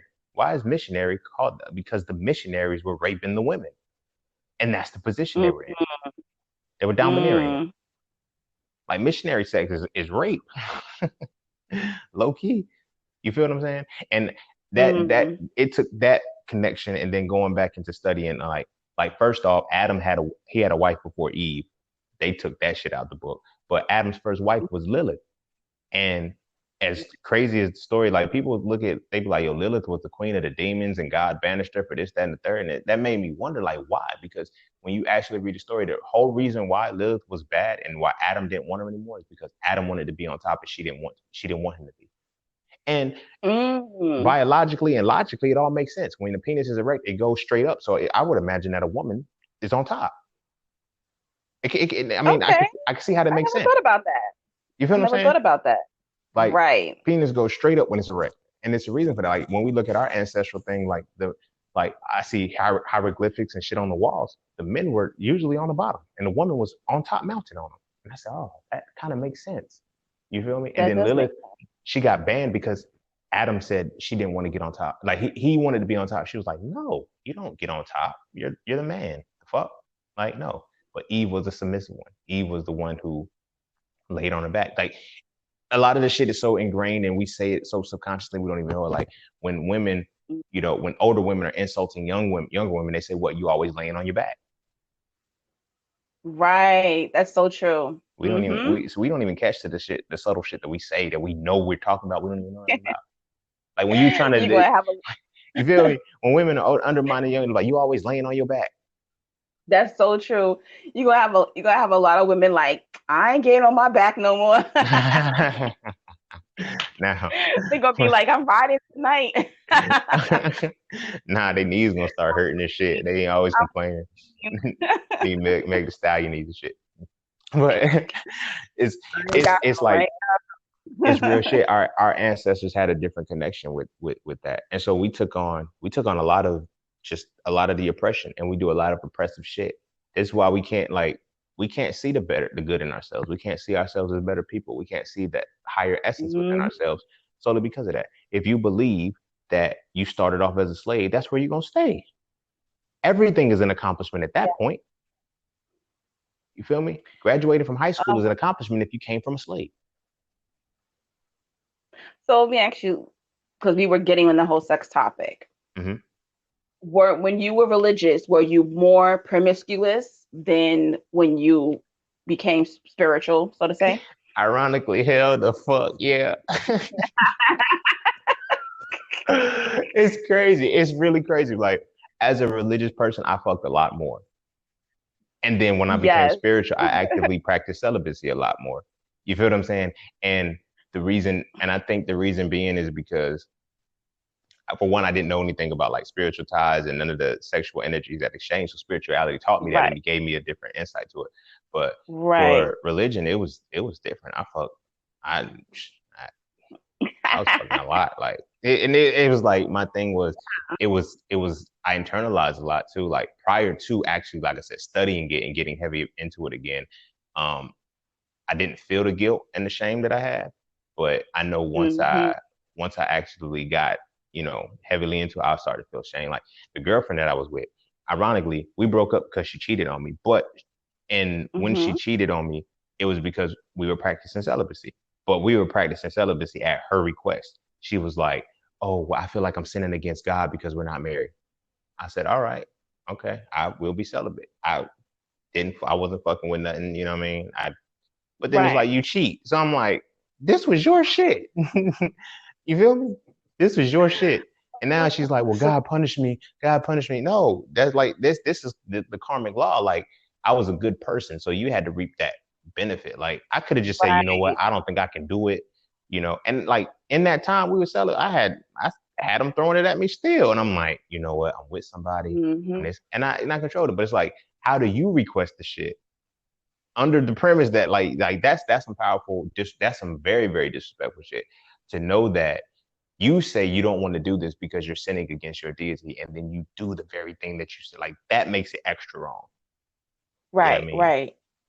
So it's like, but yeah, like I yeah, nah, because it's Yeah. like I was covered. I was more so my thing was this, it goes back to that accountability thing. I knew that I would still be forgiven. I knew that, it didn't really matter what I did at this point, you know. Yeah. I used to always I ask this think- question, and now I just talk this shit a little bit more. I'd be like, yo, if I didn't sin, then Jesus died for nothing. You tell me like, I'm not like I'm being serious. I know it's very humorous, but like, that was where my mindset went with that. I'm Yeah. like, you tell me Yeah. that, Like that Jesus too. died for my sins. Hmm. So if I don't sin, he died And for right. nothing. And if I And he love him the died. way that I say I love him, then I should not let his death be in vain. Hmm. So I I sinned. and stuff like that too. And Yeah. it's crazy because like now I don't do the shit. I don't do a lot of the quote unquote sins that I did when I was religious. Now that I'm not, and that's crazy. I don't know how because it's like now I have a different accountability for myself. I'm like, oh, It I'm not doing that also because of this. it also is like when you're told like no, no, no, but we weren't a lot of times not told why not to do it. Hmm. What would be the outcome of having all these partners or doing this or doing that? We're just told don't do it because it's bad or the Bible said not to do it. But we were never told why At all. this is going to And be the consequences. yep. This is how it's going to make you feel. And it's you two know, you're reasons not, for that though. Go ahead, my I'm bad. I didn't mean listening. to cut you off. No, I'm listening. Oh. But like it's two reasons for that though. The first reason is that they didn't know. They didn't really know what sex was. Mm, So they mm, just told us not to have it, but they didn't know. So they couldn't tell us anything. The second reason, the Bible really doesn't say don't have sex. It it, mm. it says don't have sex out of wedlock. Right, It right. don't say don't be fucking. But then when we actually get to it, Mary, she wasn't married. But then Mm-hmm. that goes to a whole different level of pedophilia because, you know, Mary was only My 16 years gosh. old. Hey, exactly. But, you know, we're not That gonna book, really, man. I'll tell you. you know what I mean? And then it's like you have kings like I want to say it was Isaac because whoever was it Isaac, was it Abraham? I don't know. Whoever it was, they married Leah and Rachel. When he went to Rachel's That was dad, Isaac. he wanted Right. Rachel first. And when Right. he went to Rachel's dad, he said, I want to take her for my wife. We read these books and shit, and we don't pay attention to time. Rachel was only 12 years old when he wanted her as a wife. Oh my gosh. Mm-hmm. And her dad said, she's too young. He's no, this is what he told her. He told him, he said, if you work for me for 7 years, this is where the shit gets sick. Because he's like, if you work for me for 7 years, you can have her hand. This man, now at the time he had to be about 40 years old. Rachel is 12. Okay. Right. He works for 7 years to have a 12-year-old. Now I get it. Disgusting. They say she was 19. So, but the guy tricked him. He's like, yo, well, marry my first daughter first because that's, you know, the rules of the thing. You married the first daughter has to get married off first. So he married Leah first. And then he said, I'm going to work another 7 for her. So Rachel was technically, she was 26 years old when she got married to this Yeah. man, but she was 12 Mm-hmm. years old when he wanted her. If he never Mm-hmm. had to work these 14 years, he would have had a 12-year-old. Yeah. Yep. You would have took her. Yeah, I'm like, y'all not seeing how. So now we can't get mad and you know, well, we can, but we can't really get Yeah. mad at, you know, the elder pastors looking at your daughter the way he's doing. Right. Right. You know what I mean? Like, hey, this is what the book says, and this is what's permitted. It's okay. You guys say that, Mm-hmm. you know, whatever what was done then is still the same now. Like you can't pick and choose when you want to say that is good and bad. Like either it has to be good or it has to be bad. You feel me? But like that that plays its role because nobody ever said we can't have sex in these books. They just said not out of Right. wedlock, you know, because that's when, you Right. know, Right. but then you get classified as the harlot, the Jezebel, and then, you know, what they don't talk about is the Esthers. Nobody talks about Queen Esther being a promiscuous Mm-hmm. woman. Right. And that was savage because God used her to seduce the king to take the throne. He pimped her, Right. bro. Like, that's not pimping? Mm-hmm. Mm-hmm. Like, it's in there. It says God used her to seduce the king to take the throne. I said, Right. wow. Y'all not, he pimped her. He put her on the stroll, bro.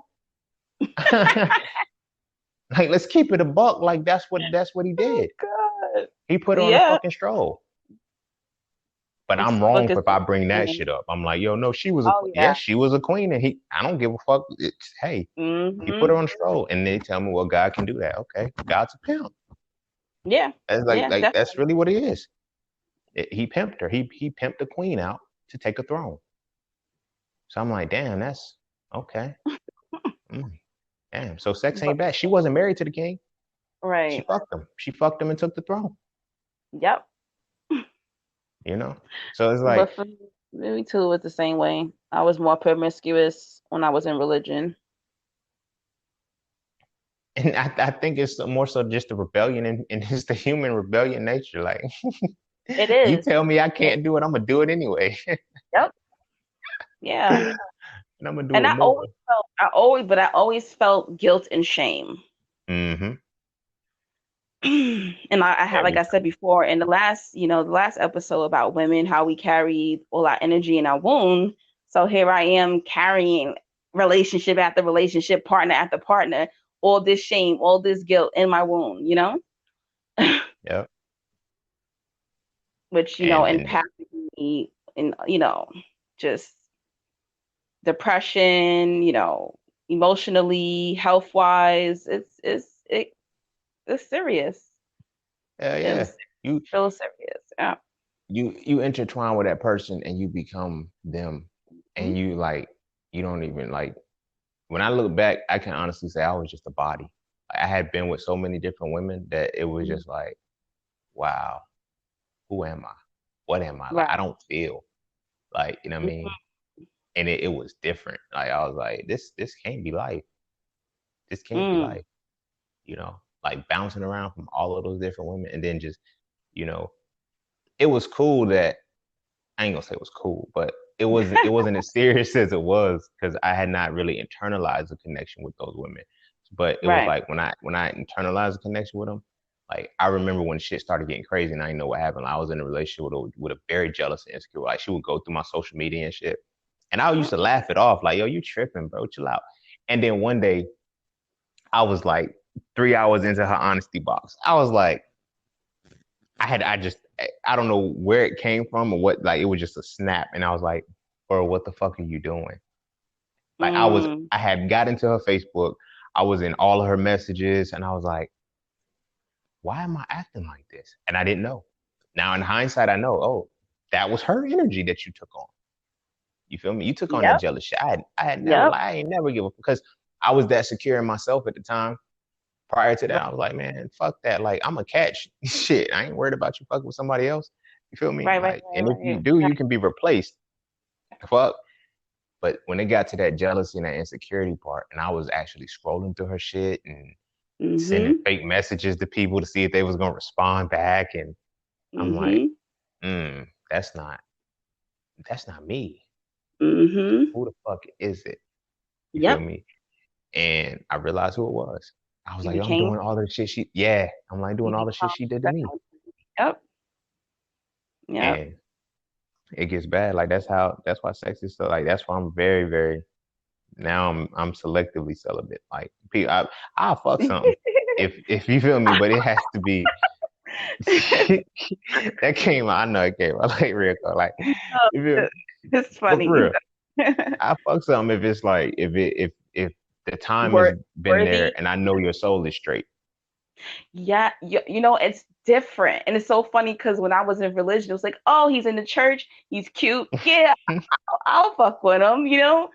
And then you Yeah, now he's like a demon or whatever, you know? yeah, And then now, you know, being, I guess I consider myself a spiritual woman, it's like, you feel me? It's like, I don't know. Like I scan that man's soul first. Like yeah, I'm scanning your soul first. I'm having conversations with you, all of that. Ain't no, yeah, he's cute, that's it. You know, it's crazy how when you're in religion, you're like more superficial. But then yeah. when you become spiritual, it's just like, I don't know where you came from. I'm gonna interview you first and see what's going on. Well, for me, I don't jump quickly into sex. Hmm. I'm in my head like, nah, I don't know if I want to share my essence with you. I don't know if I want to share my spirit with you. Right. I don't know what are you dealing with? Because I'm the type of person I could sleep with the wrong man and whatever issues he's dealing, whatever feel I feel that shit the next day. Hmm. Dang, why am I feeling extra horny? I'm not like this. Right. Why am I feeling insecure today? Why am I so sad? Lose yourself. You become that person. And people be walking around like, please, soul ties, that ain't real. That ain't, are you kidding me? You don't even know. Yeah. Even couples start looking like each other. Yeah. Yeah. Like you start to really look like this mom. Like people like, yo, Yep. y'all look alike. I know. That's what Mm-hmm. happens. You Spiritually, look, like your energy is starting to yep. transfigure. Yes. It's scary. People, they can be two different sizes, two different shades. They look like twins. Hmm. Maybe one. And people just don't be paying. Oh, they look alike. Yeah, of course they do. It's their energy transference, Mm-hmm. you know. Mm-hmm.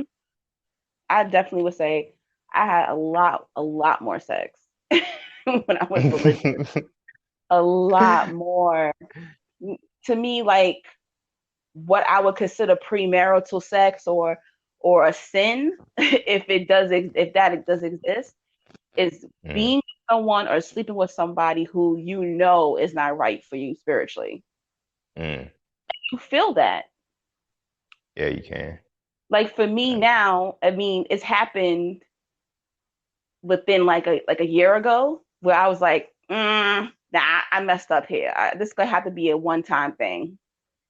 Like yeah, you feel it, and you can't. your spirit won't allow you to keep connecting with that individual. Well, I feel uncomfortable. I Your don't body feel, rejects them. yeah, definitely, definitely. Um, my body, my spirit, my vagina be like, no, don't let him back in here. Yeah, and we be trying to just get past it. I'm like, oh, I don't know what's wrong. Are you stressed? No, this is deeper than that shit, bro. I ain't supposed to be fucking with you right now. Mm-hmm. You know, I had an experience about 4 years ago, 4 or 5 years ago. So I've been celibate since like 2015ish. Um, Oh, and wow. not on like I put my disclaimer out there, not on the strength that I couldn't get none. I just didn't like because it's like I know motherfucker. Oh, it's like no, bro. That's why I'm selectively celibate because if I want it, it's different. But like We this know. particular, like the You're universe awesome. tapped Dude. in We for know. me and was like, huh? I said, you're an awesome dude. We know. You can get it. We know you can get some. You feel me? Like just it's like I'm not a nun and shit like that, or I'm not a sage. So it's like Right. at the time, but this was like when I decided, okay, I'm not even gonna play because this particular woman, it was like, and there's no slight to her or anything like that, but everything about her I wasn't supposed to be with, but Mm. and it just kept being blocked, and so the universe was like, yo, don't you hit? I was like, and I told myself, I said, I'm not gonna hit, bro, and I was like, bro, Mm. I'm a hit. I was like, yo, I'm a hit. I know I am. Like I said, I know it. There's no way out around it. And Right. so I kept trying to give myself different scenarios so I wouldn't have to, because I would never, like, I vowed to myself never to go raw, like, Uh, period. So I always had protection. Um, so I okay. was like, you know what? I'm not gonna buy no rubbers, right? So, but I live like right down the street. Like when I say I live right down the street, I can go out of my door and walk like half a block and be right at a CVS, Rite Aid. So I'm like, Mhm. that's really not an excuse. And then like to get to my apartment at the time, it was like, yo, you had to ride past Rite Aid. So it's not like, well, I don't know where to get some from, and I don't feel like going out. So it's like, that was I was like, man, okay, just don't have rubbers. And I said, nah, it's right there, bro. If she trying to plug, I'm a plug, bro. So it just so happened, like as the time was supposed to happen, her cycle came on. I said, yes, thank you, because I was not gonna resist it. I was not gonna resist it, Right, like right. at You know all, yourself, right. at all. Like because that time, like 2000, by at 2015, I think I had been celibate for like a year, right? Mm-hmm. So I was new to the shit. I was like, yo, she throw it, bro. I'm telling you, I'm gonna blow it back out. But then it's like they stopped me. They was like, no. And I'm glad they did because like afterwards, like in meeting that person and being around them, it was like, you know what? Our energies don't work. Right. And with just reason, like after it transpired and did everything, like she was really upset with me. Like she made like 8 Instagram pages for Mm-hmm. me. And like she took my name, and because at the time my name wasn't just Justine, it was I Nesut Racine the first. And so she made like 8 pages with that base name and then put the devil worshiper, then put the fuck boy. She put a couple more. Those are the two that stood out the most, and I remember those. I'll never forget those. Because I was like, "Fuck, I do to you." You feel me? Because all I What? did was tell her. I told her I'll try. I was like, "Look, I don't think we're gonna work," and this, that, and the third. And I thought she was gonna be mature enough and understand because she was older at the time. She had me by like 9 years. So I was like, "Okay, you should be more mature than me. You shouldn't be responding like this." And then Mm-mm. so like under my comments and my captions and shit, she would put knives and bombs and shit. So I was like, look, bro, I'm telling you, look, Yeah. I know that I'm spiritual and I practice peace, but I'm still a gangster though. I grew up with gangsters. I said I will shoot the shit out of you. Don't fuck with me. I was like, yo, if you're gonna send threats, just all you gotta do is drop the location. And if you really want to go to war, we can take it there. You feel me? I'm like, now at the end of the day, I'm fucking with her because I know she's fucking with me. So I'm not Yeah. gonna go shoot a woman. Like, don't like let me let Yeah. me No. say that, people. I ain't gonna go shoot a woman. But at the You same have to time, respond. it's You have like, to respond. Yeah. yeah, I'm like, yo, I'm not gonna ignore this. Cause like she was following the pages of women that would like comment on my shit the most. And Right. like, I don't know what she was saying in their DMs or whatever. They was like, we know that wasn't you.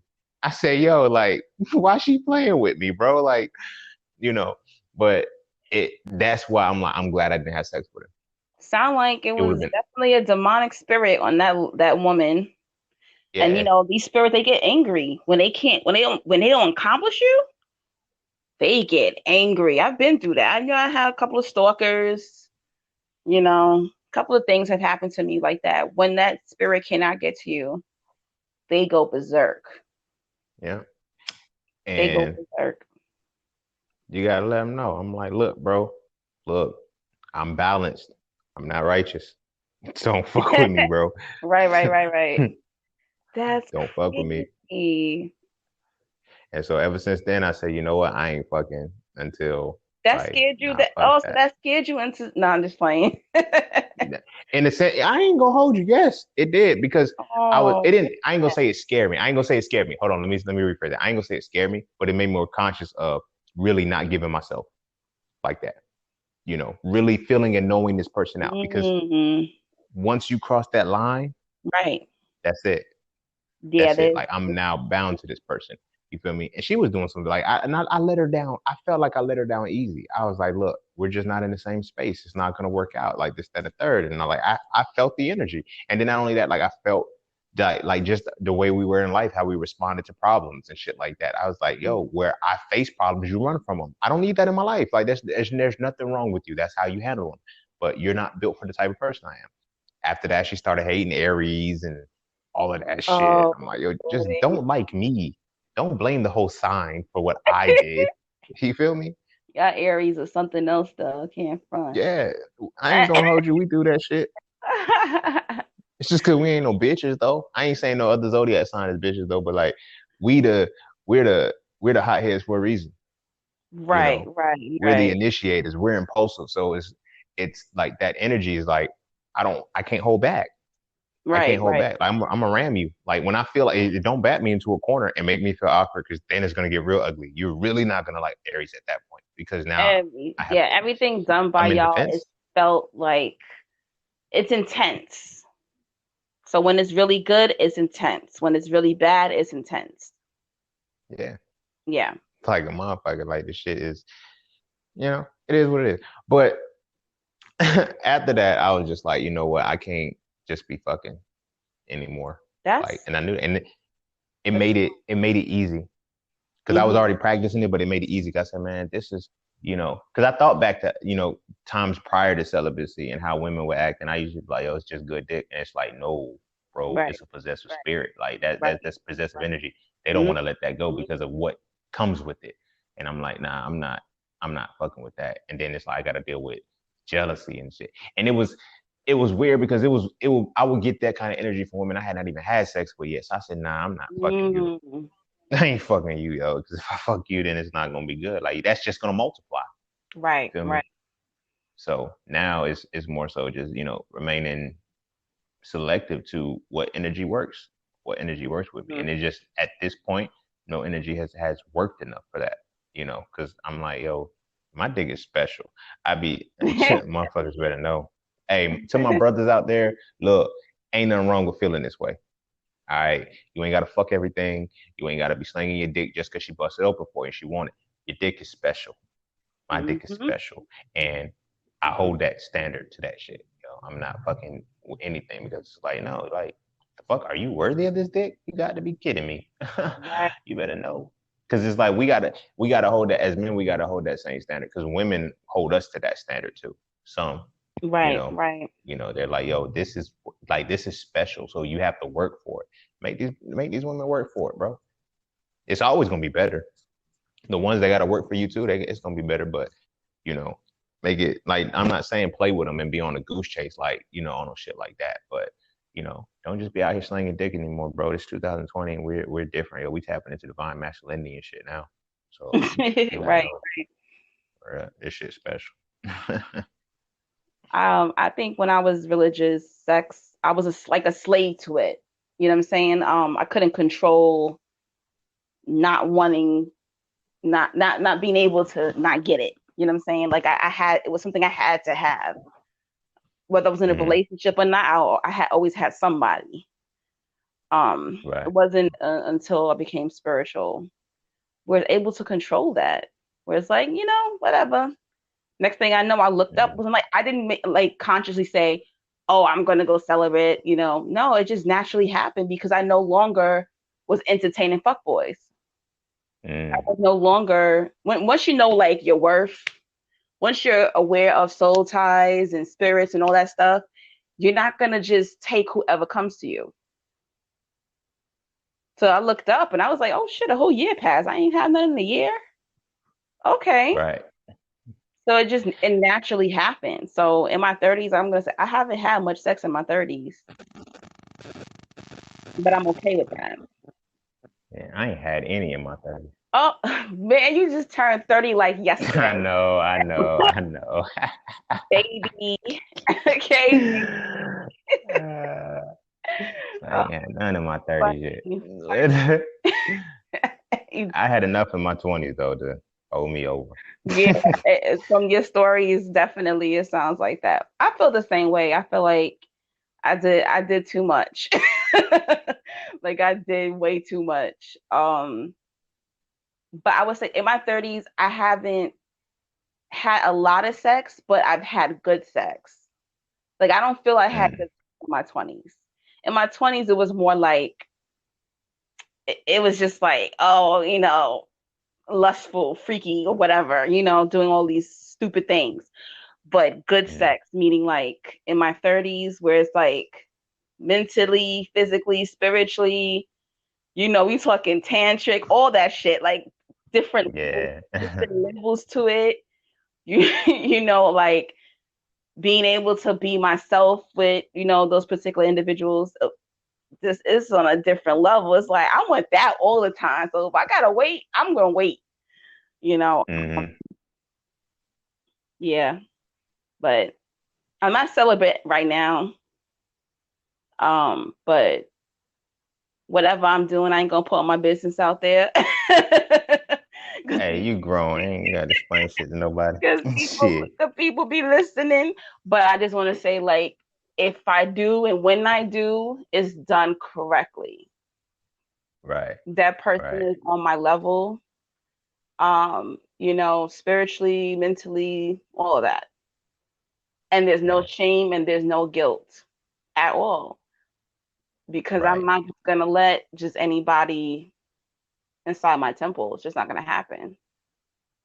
And that's why I say I'm selectively celibate, right? Right. Because I know that if I plug, because look, this is for the audience right now. Y'all ain't about to Dr. Umar me. If y'all find out I plug something, y'all ain't about to say, oh, he's supposed to be celibate. He ain't supposed to be. No, that's why I put the selective on it. Right. Because if I want to Right. bust some guts, if I decide that this is Right. what I'm gonna do, I'm gonna do it. When Okay. you make It that ain't got shit. connection, right. Yeah, you feel me? I don't want to have that point where, oh, he got exposed because he was, the woman. Like, you can't expose me, motherfucker, because I'm going to be upfront with y'all now. I'm selectively celibate. You're not So, a monk. Like I don't understand, like people take it too far.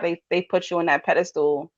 Like you never said that you yeah, be celibate for your whole life. No. It's when you're ready to release, you will. yeah. And that's the problem of, I think, but that's one of the biggest problems about transparency and shit. But that's a whole different topic.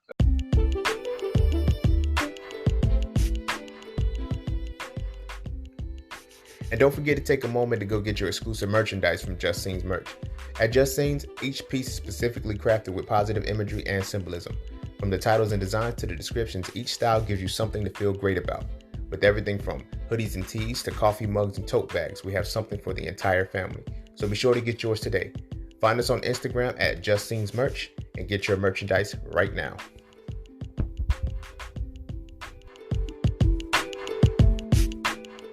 So, Mm-hmm. I don't like, yeah, this, Mm-hmm. this, this is spirituality and religion have, as we can all see, it Right. has different dynamics, has different outcomes, it has different factors that influence your life a Mm-hmm. certain way. Mm-hmm. You know, when you're more spiritual, you're more so living for yourself. When you're religious, you're living for something and Mm. something outside of you. And in addition to that, you allow that thing to dictate your accountability, when you should be accountable, when you can't be accountable. And with all due respect, you're a child. you remain childlike, and you admit to being a child. You say you're a child of the being. You can't take that away. Like, there's no argument. Like, you acknowledge that you're a child, so therefore that thing is your parent. And a Yeah. parent, what does it have to do? It has to guide you. It has to mold you. It has to give you, like, children, the ignorance of children and the naivety of children, they can do whatever they want to do Right. because they're children. And we do that same thing as religious beings. Yeah. You know, stepping into spirituality. Spirituality is just the next level up. Your religion is supposed to lead you into spirituality to where you no longer have to depend on it, where the accountability is yours. It's no different than when you turn 18 and you leave the house. Now you pay your own bills. Now you have to have your own responsibilities. You have to do that. You have to have that same transition spiritually. You know, I'm not saying give up your religion. I'm not saying leave it alone, because I understand that it gives a lot of people solace. It gives a lot of people power. Because, What I'm saying is truly know it. You know, yes. know it for yourself. Know it fully. Don't just regurgitate what somebody teaches you on Sunday and then bounce around from this, that, and the third, and then get into conversations with me on fucking Instagram, and then come to the point where you admit that you really just don't know it like that, but you arguing for nothing.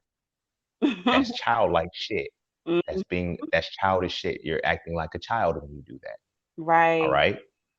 I don't want to have to deal with that anymore from you guys. Not in 2020. All right. Now I'm fucking with you. I'm fucking with y'all. But that's pretty much our takes on it. And I wanted somebody else from another point of perspective with it. I wanted somebody else, and I also wanted a woman with it too, because it's like women are typically the most religious, and so to have that perspective and that different connection, how spirituality is more so connected to that. And I realized that when it comes to our truest connection, we lost, because the religion is the spiritual segregation on what we're supposed to really truly be tapping into, which is ourselves, which is the source, which is the one. And as I always say, from the one come the all, therefore the all is the one. The universe is you, you are the universe. God is you, you are God. Allah is you, you are Allah. Krishna is you, you are Krishna. Buddha is you, you are Buddha. Any other gods I missed? However many else we got out there. But whatever the point is we have to learn to broaden our minds and be more so receptive to that change that is coming. Like, I know a lot of people like, yo, I'm not telling you to give up your beliefs, but your beliefs are going to continually be challenged within the remainder of your life. I can promise you that. And I'm not saying I'm going to be the one to challenge them. I'm not going to say that, it's natural. You call it tests of faith. Why is your faith being tested? So either you're going to push forward and go through, or you're going to fall backwards. Right. You feel what I'm saying? So you got to deal with that. A lot of knowledge and a lot of information is going to start to come out, things like the Council of Nicaea, different things like that. Study those. Study these origins. Study why. Iron Man, I ain't going to get in that because it's going to sound like I'm persuading y'all. I'm not doing that. No, say But like, study things like the Council of Nicaea. Study how the Roman Empire just disappeared. Where did the Roman Empire go? It didn't just disappear. It transferred power from the Roman Empire to the Roman Catholic Church. Like, you know what I mean? That's why there's still pedophilia in it. That's why nobody's being punished. The Pope got all of these motherfucking priests fucking these little boys and shit, and nobody's getting in trouble. And you're serving the same deity. You can't get mad at that. You can't get mad at that. If that deity ain't punishing his higher ups, then fuck, like something's off. Because now you're following them. Now you're leading those very people to hell. Like, you know what I mean? So my thing is, test everything and show yourself approved. Study this shit. Go back to the Greek and Hebrew concordances. Learn all of these motherfuckers. Like, I'm big on, I'm not one of those woke people who say, yo, get a white man back as God. Yes, get that motherfucker back as God. Get a white man, the brown man, the Asian man, yellow man. Give all the motherfuckers back their gods. However, don't just take on another thing. Know your shit before you're able to walk away from it. I didn't just quit. You feel me? I studied so much that I just couldn't. Oh shit. I studied so much to stay into it because my mind kept challenging it. Most people, their minds are doing the same shit. And your mind is probably doing the same thing at this particular moment right now. But it's what you do with it from the next point. Study. Contrary to what we've been taught in church and all of that, the Bible is not the only book. Like, The Quran is not the only book. And in essence, you need to study the Bible and the Quran together because they're cousins. Yep. They are cousins. They are both Abrahamic religions. And the offshoot and the separation is that Ishmael created the Quran and Isaac created the Bible. That's really what it boils down to. But they're cousins from Abraham because they're cousins because Isaac and Ishmael are brothers. So you got to study both of those, and then you start to see the concurrences between them, and then elevate to the Hebrew, elevate to the Greek, elevate to those points so you can start to see how it relates to astrology, how it relates to lunar cycles, how it relates to numerology, because they're keeping that from you. Right. Because your pastor knows this shit. Well, I ain't gonna say all pastors. Most pastors know this shit. They know that this information has to go, and they pick a side. Yep. You feel me? Ask yourself why you pray as practicing Islam. You pray to the east 5 times a day, and there's 5 phases of the sun in the day, and the sun rises in the east and sets in the west. It's the sun that you're paying attention to. Mm-hmm. Why the Holy Bible translates to Helios Biblios, which means the sun book. Mm-hmm. It's a reason for that. Yep. It's a reason for that. Why Jesus and his 12 disciples, and Jesus represents fish, which is the age of Pisces. The Old Testament is the age of Aries. Study your shit. And then test and show yourself approved. Don't study to go to your pastor and say, motherfucker, you wrong, and this, that, and third. I'm not trying to get you to do that. I'm trying to get you to truly understand and make an informed decision. Yep. You have to make an informed decision. Did you ever make an informed decision? No, probably not. I was baptized and filled with the Holy Ghost at 6 and 7 years old. I didn't know what the fuck none of that shit was. I don't know what none of that shit was. Like, you feel me? I just know I got dipped in some motherfucking water. And then when I was 7, I went into a back room and the motherfucker just said, you just keep repeating, thank you, Jesus, until you start stuttering. And that's when you speaking in tongues. No. Because if I'm speaking in tongues and it's supposed to be a language between me and God, like how is everybody speaking the same? Like, oh, Shadadabosha is a unique identifier that you're speaking tongues, but everybody speaks it, but it's supposed to be a unique language. Yeah. How's everybody saying the same shit? Right. You know, but that's I wanted to end with that and, you know, wrap it up with that because it's time to really focus and hone in on what's happening, because the fear of being in the last days, you're always going to be in the last days of the last days. That's the plot twist to it, you know. But know this shit. Truly know this shit. I think that's pretty much all I got to say on that one. You got any closing words, Angie? You covered it pretty much. You have to research everything about whatever you believe in or think you believe in. Research it. Get into like a hiding place. Be alone. Go for a walk. Go sit in the woods. Go sit in the park. Be in silence. Listen to those downloads.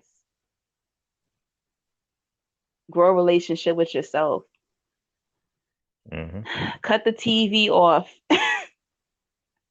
Get on social media for a little bit, I'm telling you, so you can get these downloads.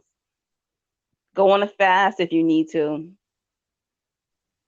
so you can hear. Finally, listen, tap in. You need it, especially right now. You're gonna need a connection with whatever you think God is, the universe. You're gonna really need it, especially what's going on right now. Mm-hmm. Think for yourself.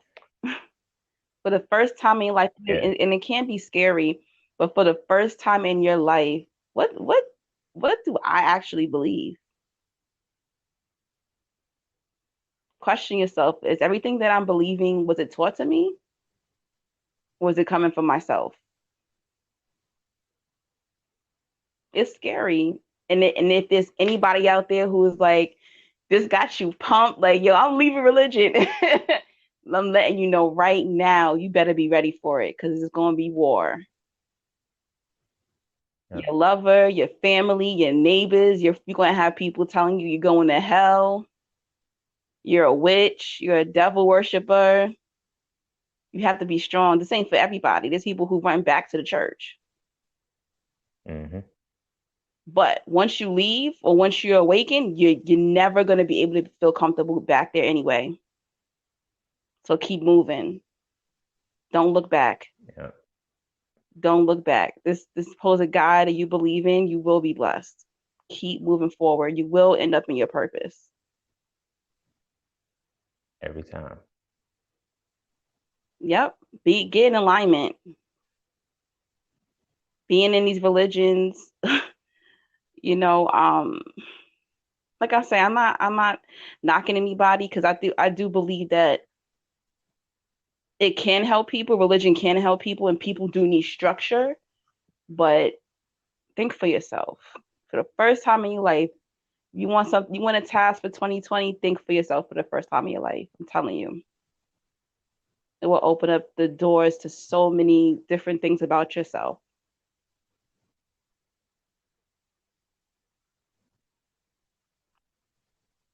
Yep. So with that being said, Hmm.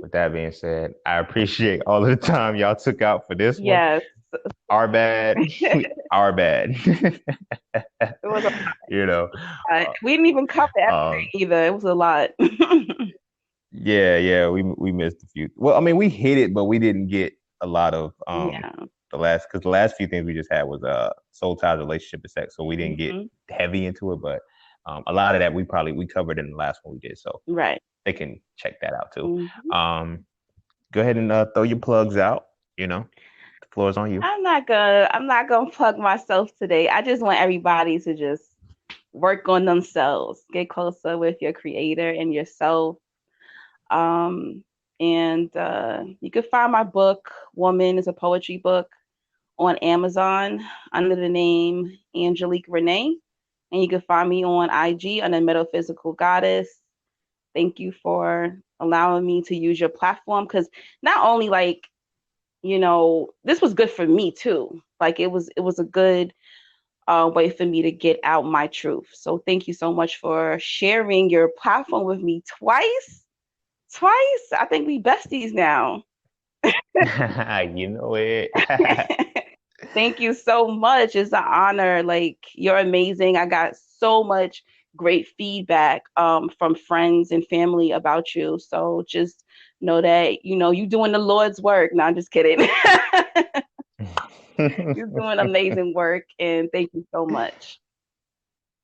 Thank you. I appreciate that. And I'm definitely going to plug all my shit. So you can follow me. You can find me at iamjustine.com. You can follow me on Instagram at _just_scene_. Um, uh, Click the link and get taken to everywhere I am. The 90-day vegan course. It's about to be turned back into the Hitting the Raw program. What else? Justine podcast, Justine's merch, mastering the market. And So Frail books. Oh yeah, be sure to get my book, So Frail: The Reality of the Black Male Masculinity, So Frail: Too Toxic Femininity, and Hitting the Raw, Living the Raw Plant-Based Lifestyle for Life if you are trying to transition into the plant-based lifestyle. And yeah, I enjoy having you on the podcast. Like it's been like it was. I like that it can flow the way it has been. Like same thing. That's why I had to bring you back, and that's why I was like, okay, let's go ahead and move this one up because we were supposed to do this a little bit later. I was like, let's go ahead and move this one up. Right. Everybody, when's she coming back? I was like, I don't know. I'll ask. I mean, I just can't. Hey, come do the podcast. But I'll see what's up. But yeah, it was definitely something a lot of people wanted to hear again. It up because I'm starting my fast on May 1st, so it's perfect. You see how that worked out? So it's perfect. It worked. See, you see how things work and things align when you in tune. Yeah. Like you don't even have to communicate a lot of things. Sometimes it just aligns because things are going to work out. Mm-hmm. This isn't propaganda or promotion and say, hey, look, this is what y'all need to do. But at the same time, it's if you live in your purpose and you live in your truth, you align with a lot more people who are living their purpose and living in their truth. Yeah. And that organic connection is allowed to allow things to transpire a lot more and flow, So make sure, if y'all didn't catch the last episode, I think we were talking about Birds and the Bees. I think that's the name of it. We were talking about sex. We were talking about sex. Yeah. So it's like 2 episodes back. So, y'all can go catch that one. So y'all can, I think this will pretty much these all tie in together. So, right. Yeah, hopefully we can, we'll probably have another one in the future. Yes, definitely. Who knows? And we'll definitely have some more shit to talk about with y'all. and y'all ain't got to hear me all the time because I'm trying to get a lot more people involved. But yeah, for now, it's this is where we at. So with that being said, I love y'all. Y'all make sure y'all kiss your babies, make sure they eat their vegetables. And as always, peace, love, knowledge, and freedom. And we will see you another day.